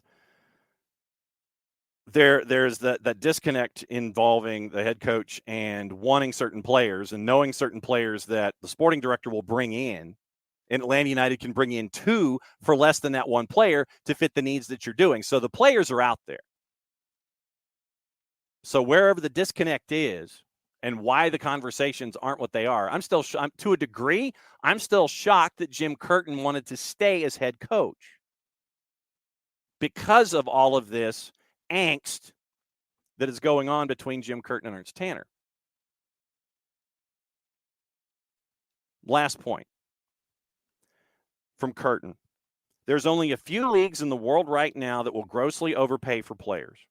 Obviously, Saudi Arabia. I would say England still makes wild, brash decisions, and it's actually MLS. I'll keep going, but I'm going to come back to that. I think that's a good thing for our league to be in that category where we have owners that are willing to pay for players, Curtin says. And then Jonathan goes back into the whole idea of selling players, reinvesting, having that capital to find other players, that kind of a thing. So that cycle that is there. Biggest need, I get the comment of it's too many times running it back, but this group knows how to get in and get out. Now we do have to take that next step, whatever that means. He knows that means scoring more goals. So let's go back. The last quote with Jim Curtin about Major League Soccer. There's only a few leagues in the world right now that will grossly overpay for players. Obviously, Saudi Arabia. Agree. I would say England still makes wild, brash decisions, especially interleague decisions within trading for one to the other, grossly over-evaluating their own.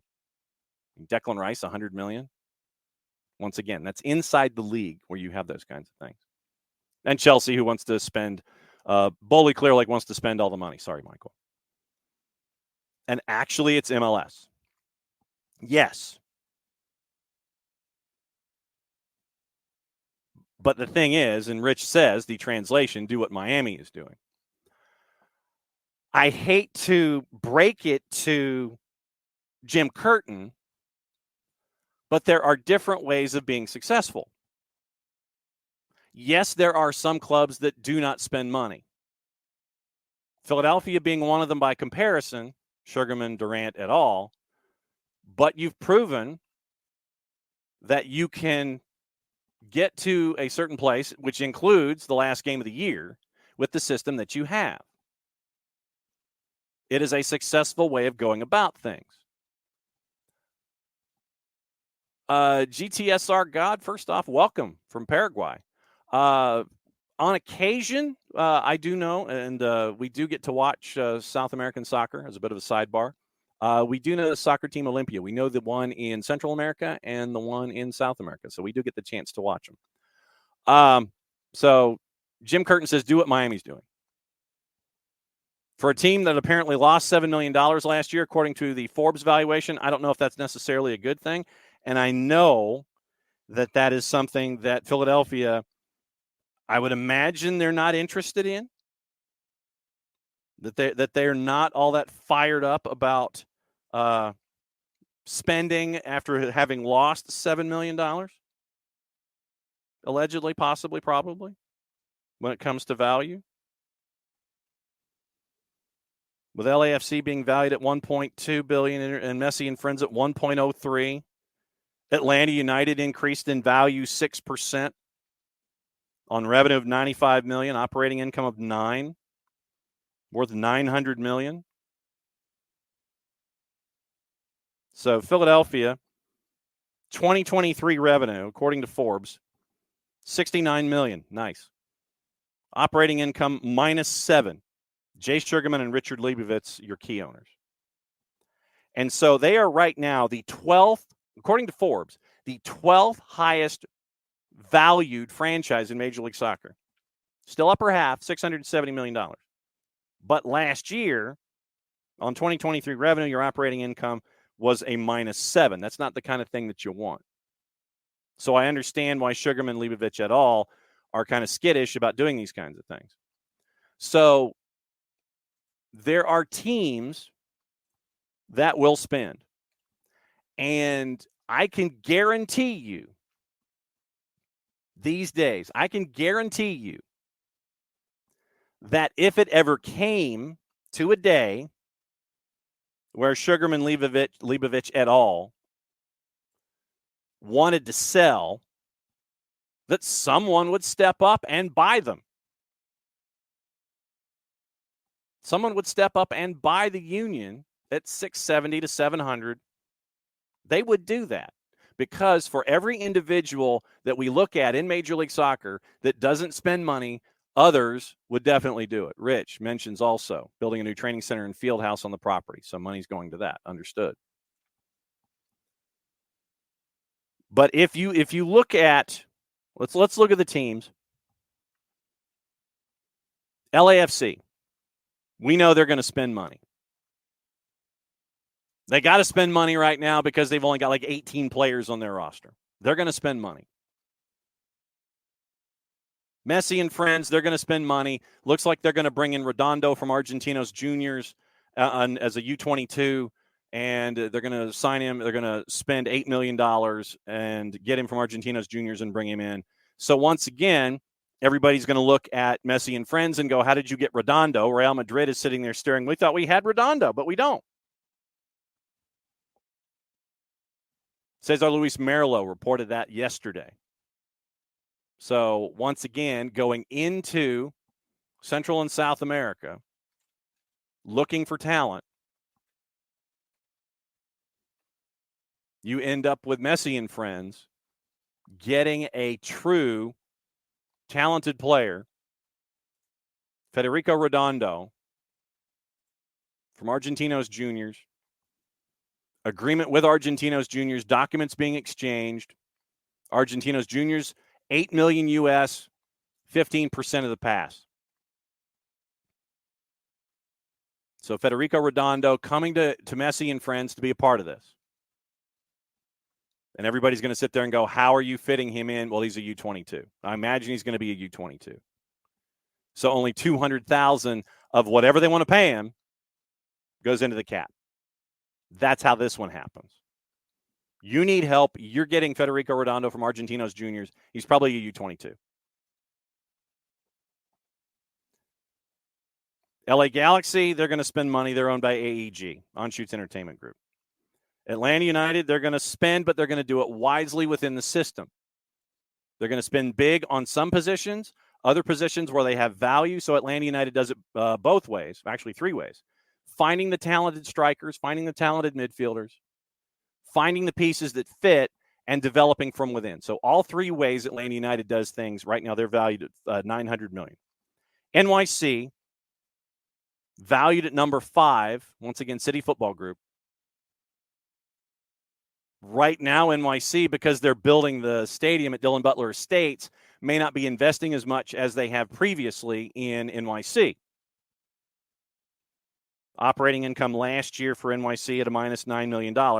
When you play in Yankee Stadium and you play in Citi Field and no one comes to watch, that's why. That's why you're building Dillon Butler Estates. Seattle, $2 million operating income profit. Number 6, 1-year change in value of 19% in value. DC United, Jason Levy and Stephen Kaplan, somehow made a $10 million profit last year. Probably sell-ons. Because people aren't going to Audi Field. You don't have a good product. But right now, because you're in DC and you have your own barn, you're number 7 at 775. Austin FC, spending money, chasing after the large offensive talents. They still made a $3 million profit last year. They're at number 8. Toronto FC lost $12 million last year. They're an example of how to spend poorly. Poorly, bad chemistry, bad coaching. It was a train wreck. But they're still worth $725 million. Owned by Rogers, Bell, and Larry Tannenbaum and Maple Leaf Sports and Entertainment. Charlotte right now is 10th, $6 million profit, valued at $690. St. Louis, they're doing things their way. It's a very Red Bullsian system, and this is what we talk about with wanting to spend money versus system versus development. City 2, they're developing from within. They have a very Red Bullsian system. That's how they do their thing. So that's 11. We got to Philly. Portland is in a transition right now with the Paulsons, trying to figure out who they are and what they want to do with spending. Cincinnati looks like they want to spend. They turned a $10 million profit last year. Crew lost $6 million to win a championship. Sporting, they're not going to be signing any DPs. Peter Vermes said yesterday, not looking like they're going to be signing any DPs before the season starts. They're going to get off to their traditional slow start. They're going to find some value in the summer window. Then they're going to make their rush. It'll be zombie Sporting all over again. Minnesota United, I don't know. They're awful. They're still on their substitute teacher. Players are still gradually now coming into camp. I don't know about Minnesota. Nashville broke even last year. They need help. Red Bulls, once again, very Red Bullsian system. They are who they are. Houston lost $10 million. 2023 operating income minus $10 million. But they also went up 20% in value. Houston, they want to spend splashy money with a new owner. I think right now they're looking at trying to find ways, and we'll catch up with Glenn Davis about this hopefully next week. Find out about putting butts in seats. The Revs, they're in the middle of nowhere. Apparently they broke even last year. I don't know how. Fire, they broke even last year apparently. I don't know how. Value increased 20%. Joe Mansueto is spending money like it gives him a rash to have it in his pocket. We'll see how all of this spending, it reminds me of Nottingham Forest. Spend all this money, we'll see what happens. San Jose lost $5 million last year. John Fisher, Katie Hall. John Fisher has other things he's trying to focus on, like the Oakland A's, and screwing that up.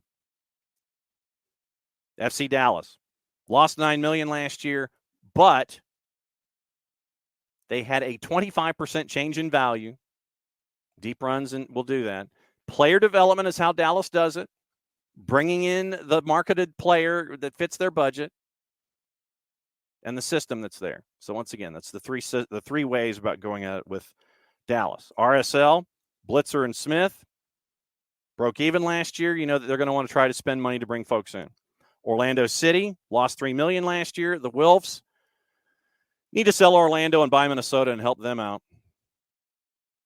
CF Montreal, it's Joey Saputo. He'll lose money. He'll spend money. He won't care. Vancouver lost $14 million last year. Kerfoot and Mallet. But it was still a 2% increase in the value of the franchise. Colorado finally spending money at 29, lost $5 million last year, and the Cronkies are spending money at 29. So in looking at all of those different teams and all those different approaches, for Philadelphia, I can guarantee you that someone will want to buy them if the current group wants to sell.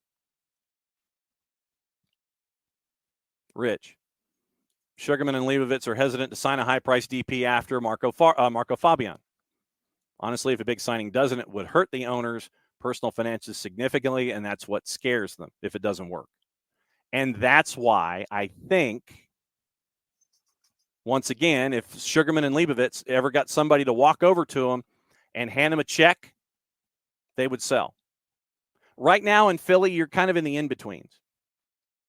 You have a successful franchise with the system that you have implemented.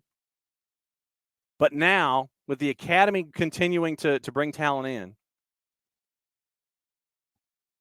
what do? Now it seems like it's a combination of the ownership group and Ernst Tanner. And frankly, there needs to be more interaction between Kurt and Tanner and the ownership group about spending. But once again, you found those folks in the past. I don't know why things are so markedly different. Rich says union owners are waiting for MLS expansion to end, waiting to see how much the next franchise goes for. Yeah. And so that's a detriment to the franchise, even though you have a system in place. You can only get to a certain point. David says, sounds like excuses, Jim, and we know excuses are like blank holes. And the union, yes, the unions go, yes. Yes. Opinions are like blank holes, and everybody's got one. So what I did with this deep dive is look at the two main quotes that I got from Jim Curtin that are disappointing. Discuss it, and once again, thank you, Rich, for translating as we go. But it's disappointing that he would assume that the global market is dead, at least publicly anyway. But It is not within your system to do what Miami is doing. Messi and friends are on an entirely different planet. And if you pin yourself to try to be like that, you will fail. If you don't have what the Moss brothers have, and also when we get into the discussions about cap and personnel and salary figures and NIL deals and all that kind of stuff. What Messi and friends is a three-dimensional approach to the salary cap and the salary structure of Major League Soccer. You want to play that game? You better be prepared to sit there and be the most creative financially that you have ever been. You find all the actuaries and accountants inside your arm's reach. Because the Moss brothers are setting money on fire, kind of like Chicago, but Chicago is doing it in an entirely different way. Chicago is trying to put money on fire. They're trying to set money on fire and bring folks in. LAFC needs to just spend money anyway to bring folks in. Chicago is spending money, setting it on fire, and trying to fill out a roster. Why you're spending all the gam that they're spending on bringing in all these players, Chicago for me is going to be a really interesting case study. But Chicago's way of setting money on fire and bringing in players is far different than what Messi and friends are doing and what the Moss brothers are doing.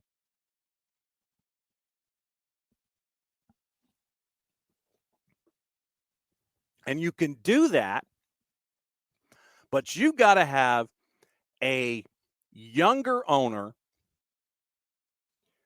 that doesn't care that he's setting money on fire. I mean, who's the crypto dude? Blankman-Fried?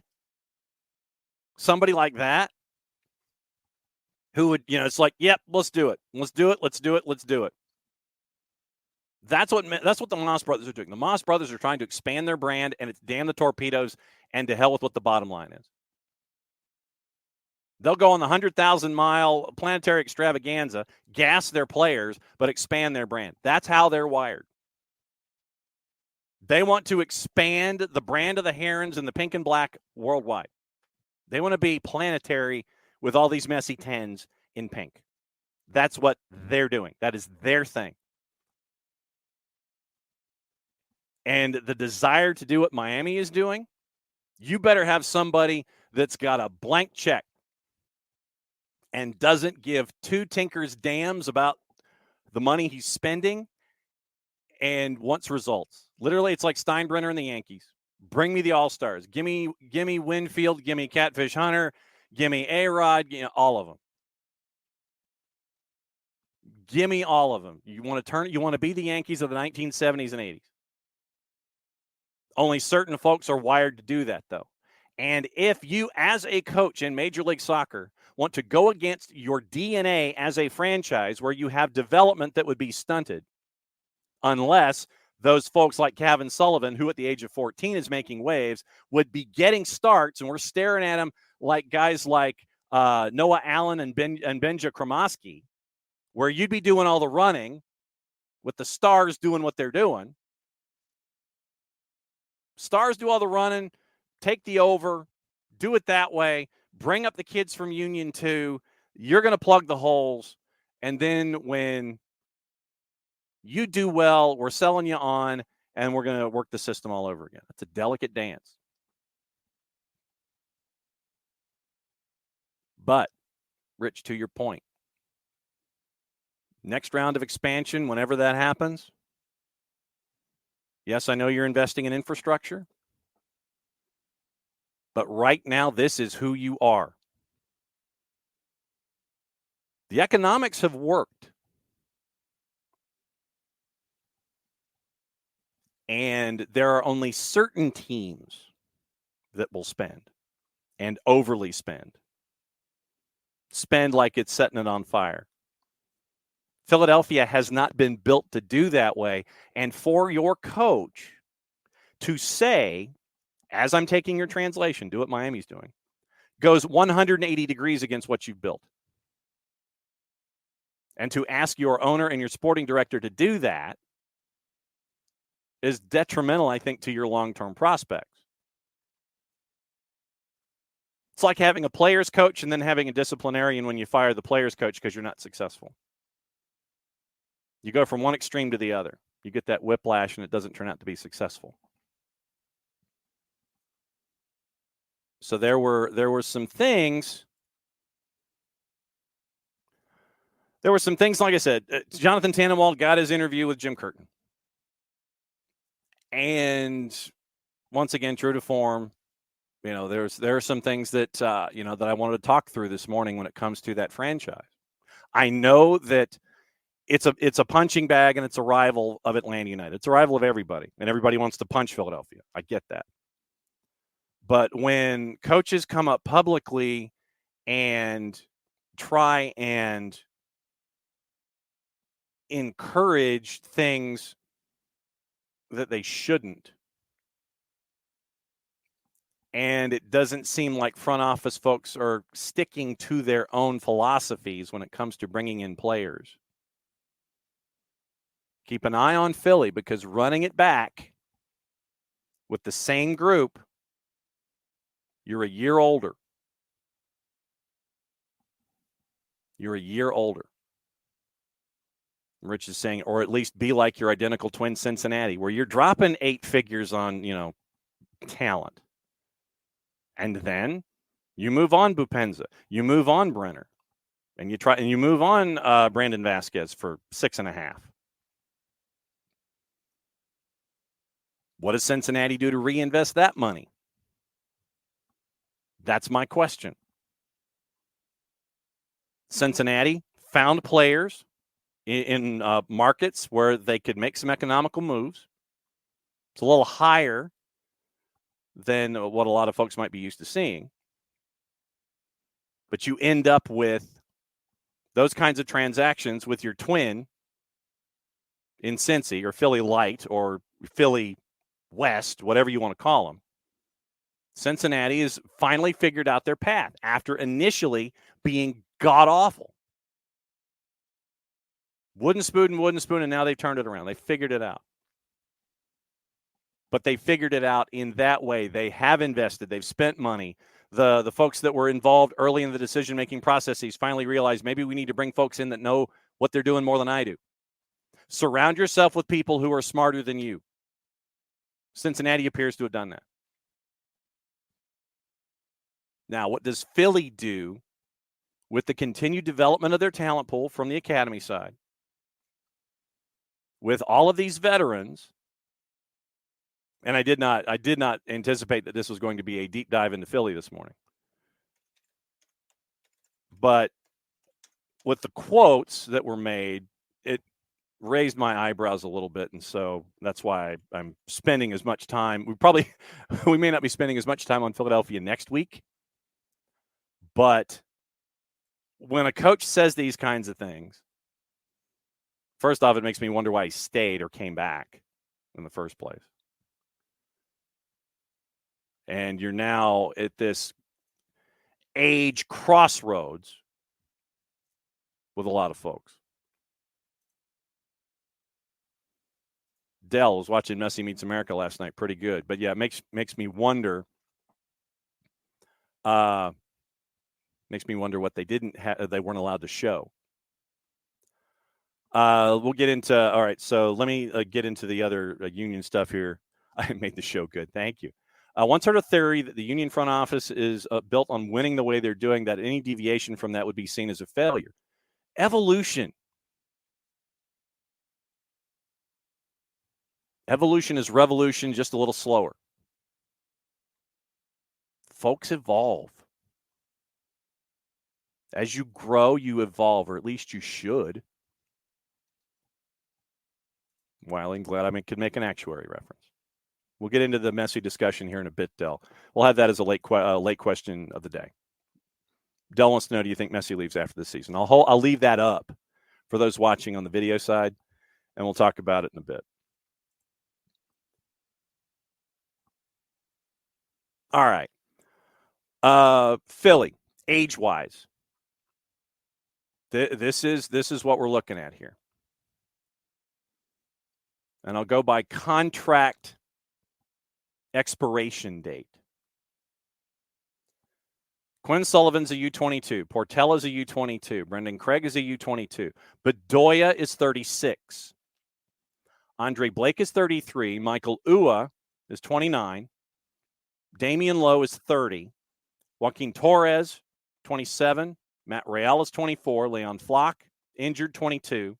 Jose Martinez, 29. Jack Elliott, 28. Julian Carranza's 23. Raffanelo's 23. Holden Trent, 24. Isaiah LaFleur is 21, as is Jameer Berdesio. Those are all of your contracts that are ending after this year. 3 players, 30 and above. 2 more that are 29. That's ending this season. And you have 3, 6, 9. Good Lord. 3, 6, 9, 10 at Carranza. You have 14 contracts expiring at the end of this year. 3 players, the age 30 and above. After that, you've got younger players who are in their high 20s at most. Jacob Glesnes, the oldest, at 29. 3, 6, 9 players whose contracts end at the end of next season. Glesnes, Gazdag, Semley, Barabo, Harriel, McGlynn, and Gabo, Donovan, Pariano. Kai Wagner ends at 26. Jesus Bueno ends in 26. Macanya's 26. Marcus Anderson's 26. This year will be a transition year for you. 14 contracts ending at the end of this year. 130, 133, 136. Blake at 33. Keepers age, differently than position players. Alejandro Bedoya, I'm shocked he came back. So you are in a transition year in Philadelphia. Trying to figure out what to do with all of the minutes that you put on a lot of young legs last year, and you're having to do it again this year. And you got a coach who's not happy, that his front office isn't investing in the right way or investing enough or whatever. Like I said, I wonder at times why Curtin even came back. If he's this mad, why come back? Maddie is shocked Bedoya is coming back, especially after everything that went down.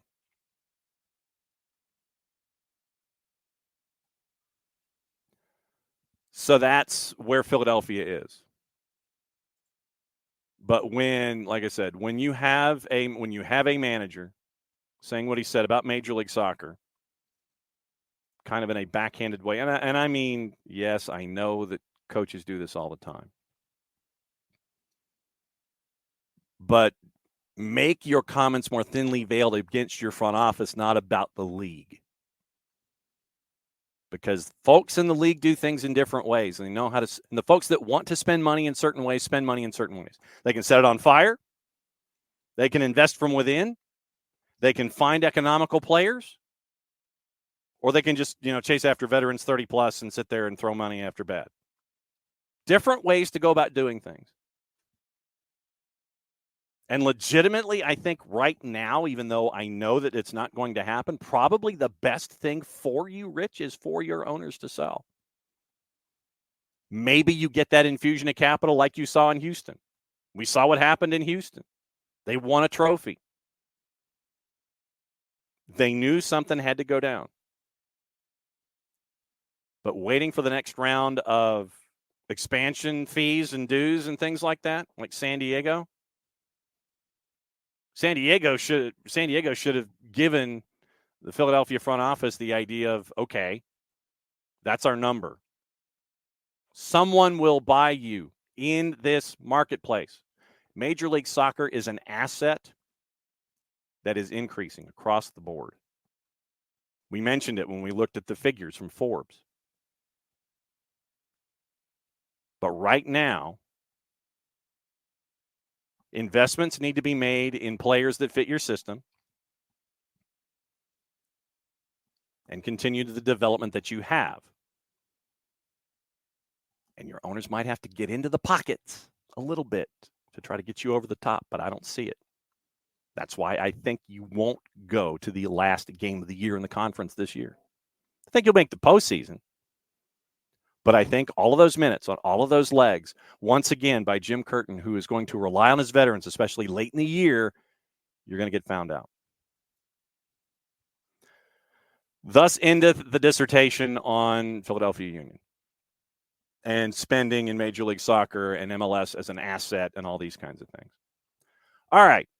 Dealt with a question, like I said, for 10 minutes. Other news from Matty Cruz on the ones and twos. Darren Moore is the new head coach at Port Vale after being fired at Huddersfield. Do we think Messi leaves after this season? It's a 2.5-year deal. I think he's going to listen. I think if he listens to his body, Dell, I think that's the biggest question. If he listens to his body, that might be what tells him ahead of anybody else. That might be what tells him ahead of anybody else. And that will be the bigger indicator. I don't think I think that this year, and we'll probably get into it more again next week, but I think that this year is one of those situations where Messi and friends is bringing in all the friends.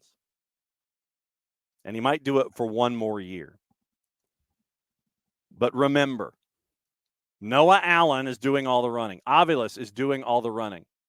That's why you brought in Redondo to do the running. I remember Noah Allen in Riyadh looking like he's trying to be the deep safety, trying to keep a corner from catching a bomb down the receiver from catching a bomb, just a flyer out, just run a zero down the right sideline. You're going to see Noah Allen. You're going to see Aviles. And when Kromoski gets healthy, you're going to see him. You're going to see Redondo doing a lot of that. They're going the other way. There's a reason the Moss brothers are dropping $8 million on Redondo from Argentinos Juniors. Run. All the offense is going this way. You're going the other way. You get rid of Kamal Miller. You get rid of Chris McVeigh. And Kristoff was injured in Saudi Arabia briefly. But, yeah, it's like Aviles, Allen, Yedlin, Redondo. I'm not including Mr. Gressel in that conversation because he's a defensive liability. He might be doing running. How successful he will be in his running for Messi and friends, don't know. But that's why you got Redondo. And he's going to be a U22, I would imagine, and that's why you can get him under the cap. Because he's only going to be 200 and it's going to be $200,000 up against whatever the cap figure is. We don't know what that is. I'd love for Major League Soccer to let us know so we can follow along like we do with other leagues. So we can sit there and say, okay, well, this will fit, this will fit, this will fit. He's injured. He goes on long-term injured reserve. This will fit, this will fit, this will fit. We don't get that with Major League Soccer. And that's a pet peeve. We all sit there and look at LAFC and how they can bring in Chiellini and how they can bring in Bale and how they can bring in all the high-priced players and win a championship. That's great. How'd you do it? Oh, we fit it in under the cap. I'm aware of that. We did what the rules let us do. John Thorrington, in that regard, genius. Chris Henderson and his resident capologist, plus the conversations that are being had with David Beckham, Jorge Mas, and Lionel Messi, they're making it work. But for fans in Major League Soccer, I mean, this isn't like, Lex SC in USL League One where they signed Cameron Lancaster to a contract. It's the same kind of a thing. You don't know what the contract is, but you're bringing in high-priced talent into a league. You don't know what the number is. You don't know how it fits, and the skepticism remains because everything almost turns into an inside joke. Wink, wink, nudge, nudge, how'd you do? Last year when you brought in Messi, yeah, you got it. He was a DP. You pay him whatever. The NIL deal in the neighborhood of $50 million. You get that. Alba and Busquets, you pay them what you're paying them while you still have Gregory that you can buy down. Then this year you bring in Luis Suarez, sure, for a 1-year deal. When it takes him 2 days to get his legs warmed up after a match because his knees are so shot. And now you bring in Redondo, probably as a U22. But like I said, Redondo I get. Redondo you can fit. You can figure that part out. But all the and friends is what turns this into this wink, wink, nudge, nudge. Sure, yeah, the black helicopter theories. Major League Soccer, I think, would do itself a favor, a big favor, for those of us that cover it on a daily basis and talk about it on a daily basis. If we had the salary figures other than the MLSPA, which they put together, but how it all fits inside the salary structure and the purview and all of the rules. We know what the rosters are. We know who's supplementals. We know all the 30 roster spots. We know those. We don't know the salary figures. We don't know the cap. We don't know how all this stuff fits. It's doing a disservice to the growth of the league because fans want to be educated in all these kinds of things. They want to be educated in all these kinds of things. They really do. And we'd all have continually intelligent conversations about projects like Messi and Friends or LAFC or insert team here. If we had a better knowledge of the landscape, because then Rich would sit there and look at Philadelphia and go, damn, we've got so much space left under the cap that we could bring in somebody if we had owners that would want to invest. We could have those kinds of conversations in addition to the conversations that we have today. But until then, all these turn into our black helicopter, wink, wink, nudge, nudge, how'd you do conversations. But Dell, going back to your original question, does he leave after this season? I think it's a 2.5-year deal. So this would be 1.5. I think what they want, meaning the Moss brothers and Inter Miami and Messi and Friends, they want him to be that ambassador going into the new stadium. That's what I think they're looking for. They want him to be that ambassador heading into the planetary competition in 2026. They want him to be that bridge in the city. They want him to try to make it that much further. So they're going to continue to set money on fire if Messi comes back for 25. They will do that. I've heard Luka Modric. Once again, you buy down Gregory. He's a TAM. You sign Modric. He's a DP. Keep an eye on the summer window. Keep an eye on the summer window. That's where we are. Let's see. We talked Rubiales. We talked about Redondo. Champions League, remember the 2 matches at 3 o'clock. Ryan Clark. I've got to get into that before we go. Ryan Clark over at the Oregonian. And thank you, Rich. He goes, side note, this is why I found, loved, and stayed listening to SDH. Another soccer show in another city, but gives good talk and equal time to all teams. That's what we want to do. That's why we refer to ourselves as soccer's morning show. Hang on just a second. I have to hydrate.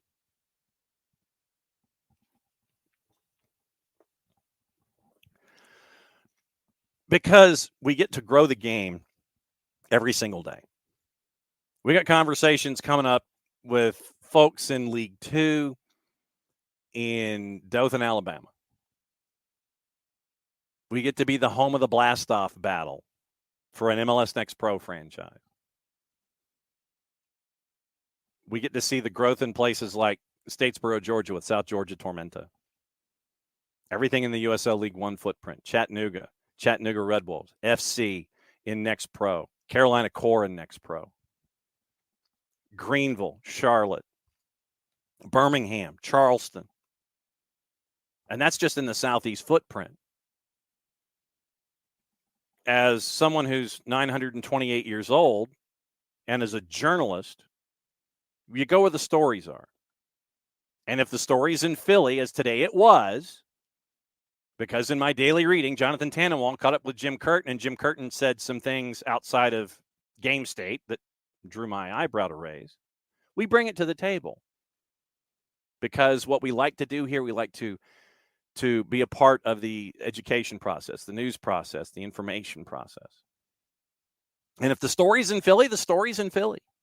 The story's in Dothan, Alabama, the story's in Dothan, Alabama. If it's in Houston, we call Glenn Davis. If it's nationally, we call Kevin Egan. If it's in Nashville, we catch up with Lucas Panzica. Wherever the stories are, internationally, nationally, what have you, that's what we like to do here every day. That's what, like I said, that's why we call ourselves Soccer's Morning Show, because it's based in Atlanta. Yes, Atlanta United is the hammer, and all the stuff that we talk about on a daily basis, especially in season. But we can't let the journalism slide, because it's not fair to fans of the sport, because we all want the sport to grow. Those of us on this side of the mic, those on the other side of the mic. And the fact that you guys keep coming back here in season 8. We are 7 years old. We are in season 8 of SDH. We could not be more humbled that you guys keep coming back every day, that you're a part of the conversation every day, that we all learn from each other every day. To me, that's what's so cool about all of this. Derek, yeah, it would be nice to have transparency. Yep. Dell, might be hard for the family to leave if they start to love Miami, kids being involved with the academy. Yeah, so, Messi has this 8-figure condo on like a top floor that takes up like 2 floors of an office building or something, or a condo high-rise. So, he could still stay and be an ambassador for the planetary competition in 26 and maybe 27. Now, he could still be there, and they just live in that place. Dell, we're going to track down Ben Pierman. Like I said, it might be a 1v1. If we can get him live, we'll get him live as we get closer to the USL season, USL Championship. But yes, Ben Pierman is on the hit list. He's on the list of folks that we're tracking down. Alex, I think you're right. Even post-Messi, Alex says, even post-Messi, I think Miami's all in on becoming the Galactabros. I think you're right. I think we should all start using that hashtag, by the way, the Galactabros. Jim Curtin, yes, tends to say some wild things. Dell, yes, it is season ocho. It is season ocho here at SDH. All right, so let me get into the Ryan Clark thing before we go. It has to do with Andy Polo. And Andy Polo, by the way, was the only goal scorer in the Independiente Alianza Lima match this past weekend down in Peru. And you can get Peruvian matches every single week at Fanatis. FNTZ.co/soccer down here. Helps out the show, helps out the network. And you get to see Brasileiro, Peru, Liga 1 Max, all the BNs. You get CDO for the fans, Gold TV, Teise, all that stuff. Boatload of games every single day at FNTZ, Fanatis, FNTZ.co/soccer down here. Like I said, helps them out, helps us all out. Okay, so a Multnomah County jury has awarded Genesis Alarcon $600,000 in a civil lawsuit against former Portland Timbers player Andy Polo. Once again, this is Lawyerin Down Here. The jury determined Polo liable for assault and battery against his former partner. Story at OregonLive.com. Polo called into Circuit Judge Thomas Ryan's courtroom for the trial, but was argumentative with the judge who muted Polo, according to Alarcon's attorney, Michael Fuller. And this was released yesterday. Alarcon sued Polo 2 years ago, saying he had pushed her to the ground, grabbed her arm, pulled her hair in front of their 2 children during a dispute inside their Beaverton apartment on May 23rd, 2021, according to her suit. Prosecutors declined to file criminal charges against Polo, who was booted from the Timbers in the wake of the allegations and now plays in Peru, as we were discussing. This is from the article from Zane Sparling at the Oregonian. Civil attorney Michael Fuller said the jury heard recordings of the fight and testimony from a concerned friend, Grace Trujillo, who called 911 to report the fight. Alarcon testified remotely. Timbers Holding Company had settled with Alarcon privately months after she sued Peregrine and Polo. Polo then fired his own attorneys, failed to appear in court in September 22, leading him to lose the case by default, court records show. But a new attorney for Polo successfully reversed the default judgment. Case went to trial back on Monday of last week. Polo called into Circuit Judge Thomas Ryan's courtroom for the trial, but was argumentative. We mentioned the muting. Polo then disconnected from the courtroom and didn't present any evidence during the trial. Unclear if Polo will appeal the verdict. His last listed attorney, Pedro Zuberia, didn't immediately respond to a request for comment. So that was Life and Times of Andy Polo. Also, let's see what to watch, where to watch it before we go, and we'll bring in Maddie in the ones and Maddie Cruz and the ones and twos to get her thoughts before we go as well. Just on a very Lawyerin Down Here kind of a day, and it was just one of those game analysis, team analysis days. So soccer on TV. Where to watch it, how to watch it. You know how to watch all the wild stuff. Being in Espanol, 7:30, Copa Libertadores. CBS, Manchester City, big CBS, Manchester City, Copenhagen at 3. The CONCACAF Hemispheric Extravaganzas on FS2 at 10 with Chivas and Forge, the back end of the second leg. Tuda NA has Guadalajara, Chivas, and Forge. They've also got Leipzig and Real Madrid at 3. Unimas is simulcasting Leipzig and Real Madrid. The Plus has Bristol City and Southampton at 3 o'clock. Great article in the Telegraph about Russell Martin and his time now as a head coach at Southampton, where he wants to play out of the back. And folks are looking at him with an eyebrow raised. Fox Soccer Plus, women's Italian Serie A, Roma and Sassuolo has gotten underway. If you want to watch Sampdoria, the Della Peruta sisters, Talia and what's the other one? Della Peruta, Tori and Talia Della Peruta, local products here in Georgia. Sampdoria now in Serie A Feminine. Paramount Plus, we missed the Asian Champions League match between Shandong Taishan and Kawasaki Frontal. They've got the Copa de la Liga in Argentina, quadruple header, 3, 5:15, and 2 at 7:30. And they've got both Champions Leagues. VIX has both Champions League matches as well. So that's all the information for today. And so we bring in Maddie Cruz on the ones and twos. I did not anticipate that the show was going to go in the direction that it did, Maddie, but we ended up doing almost like a Forbes valuation day when it came to everything.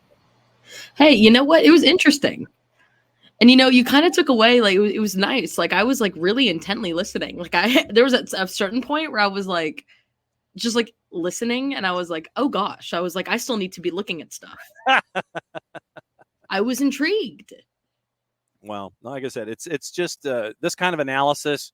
When you see something like this, we've got the time and space to look at it, and so that's what we always try to do is devote time and space and do deeper dives when it's important to the game and important to listening to what someone says and then exploring why they say it and possible solutions as to what they've said in certain situations. And so, yeah, when I read the Tannenwald interview with Jim Curtin, like I said, I know that here on this show, Philadelphia is a team that folks ish on because of their style of play. I wanted to get away from that because we're not into the season yet, and Atlanta United hadn't played Philadelphia, but get into the comments of the coach and get into the franchise and what's going on in the coach's mind, and having Rich as our translator for Philadelphia Union is always helpful as well.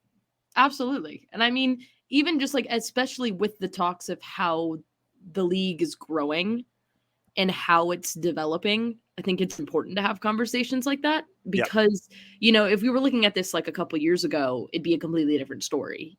But now, like, you have these clubs who are bringing in these huge players with like huge numbers. You got Messi, obviously looking at Inter Miami, not the best example because, they're bringing in a lot of these players and who knows how sound they'll be for the actual season. But, it's looking at the differences in how certain leagues do certain things. And it was interesting to hear what Jim said about it.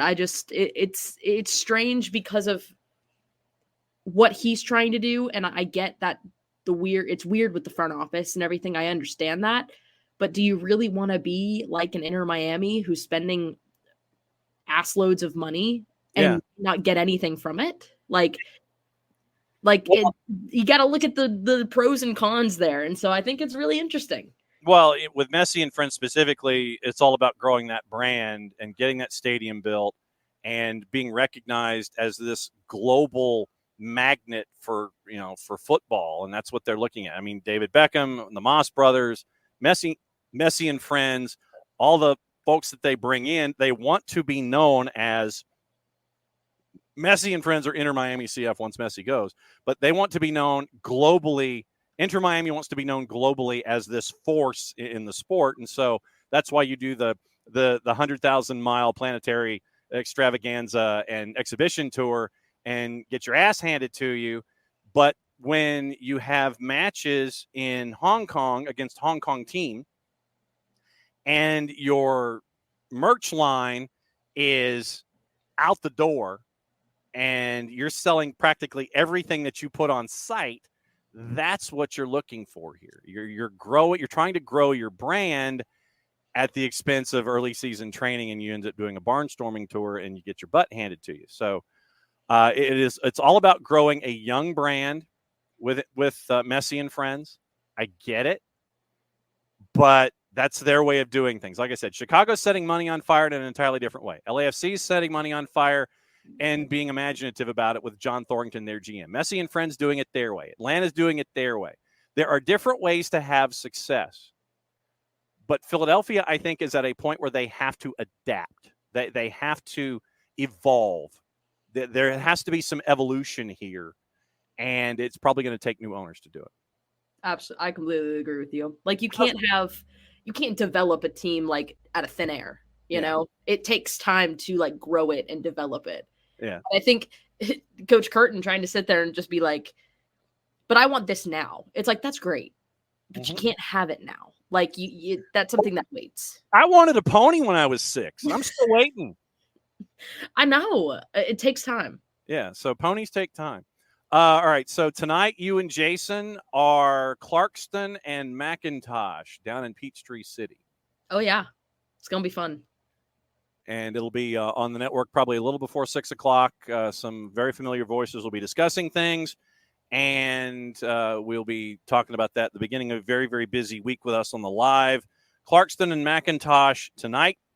It is now Carrollton and Johns Creek, one game on Thursday night, and then once again the double main event lives. The 5 o'clock and 8 o'clock Eastern from Blastoff Battle on Friday, and then the game of the week, the solo varsity boys game, Chapel Hill and Alexander on the social medias. So our friends at Mixler and our social medias are going to get very, very busy. So how's the studying going, by the way, getting ready for tonight? It's going good. Doing some research, just looking into some of the rosters, seeing what I can find. And, yeah, gearing up because, I have this. I got this tonight. I got KSU Lax on Thursday. Yeah. And then we have Chapel Hill and Alexander on Friday. And then we got Blastoff Battle Saturday and Sunday. So we'll be prepping. We're prepping all week. Yes, prepping all week. All right. So for Maddie and for everybody here, once again, fantastic conversations today. Back at it again, 9:05 tomorrow. Hopefully Dylan Butler can join us at 10 o'clock to discuss things. That's the official term. For Maddie, I'm John. Play it safe. We'll be back at it again in a little under 22 hours. Mucho Platial. Since it's the end of the show, that means I officially get to do this. If I can find it in a timely fashion, which I'm never able to do. Time to say goodbye. I'll be back at it. Remember, tonight, 6 o'clock, a little before, Clarkston at McIntosh here on SDH.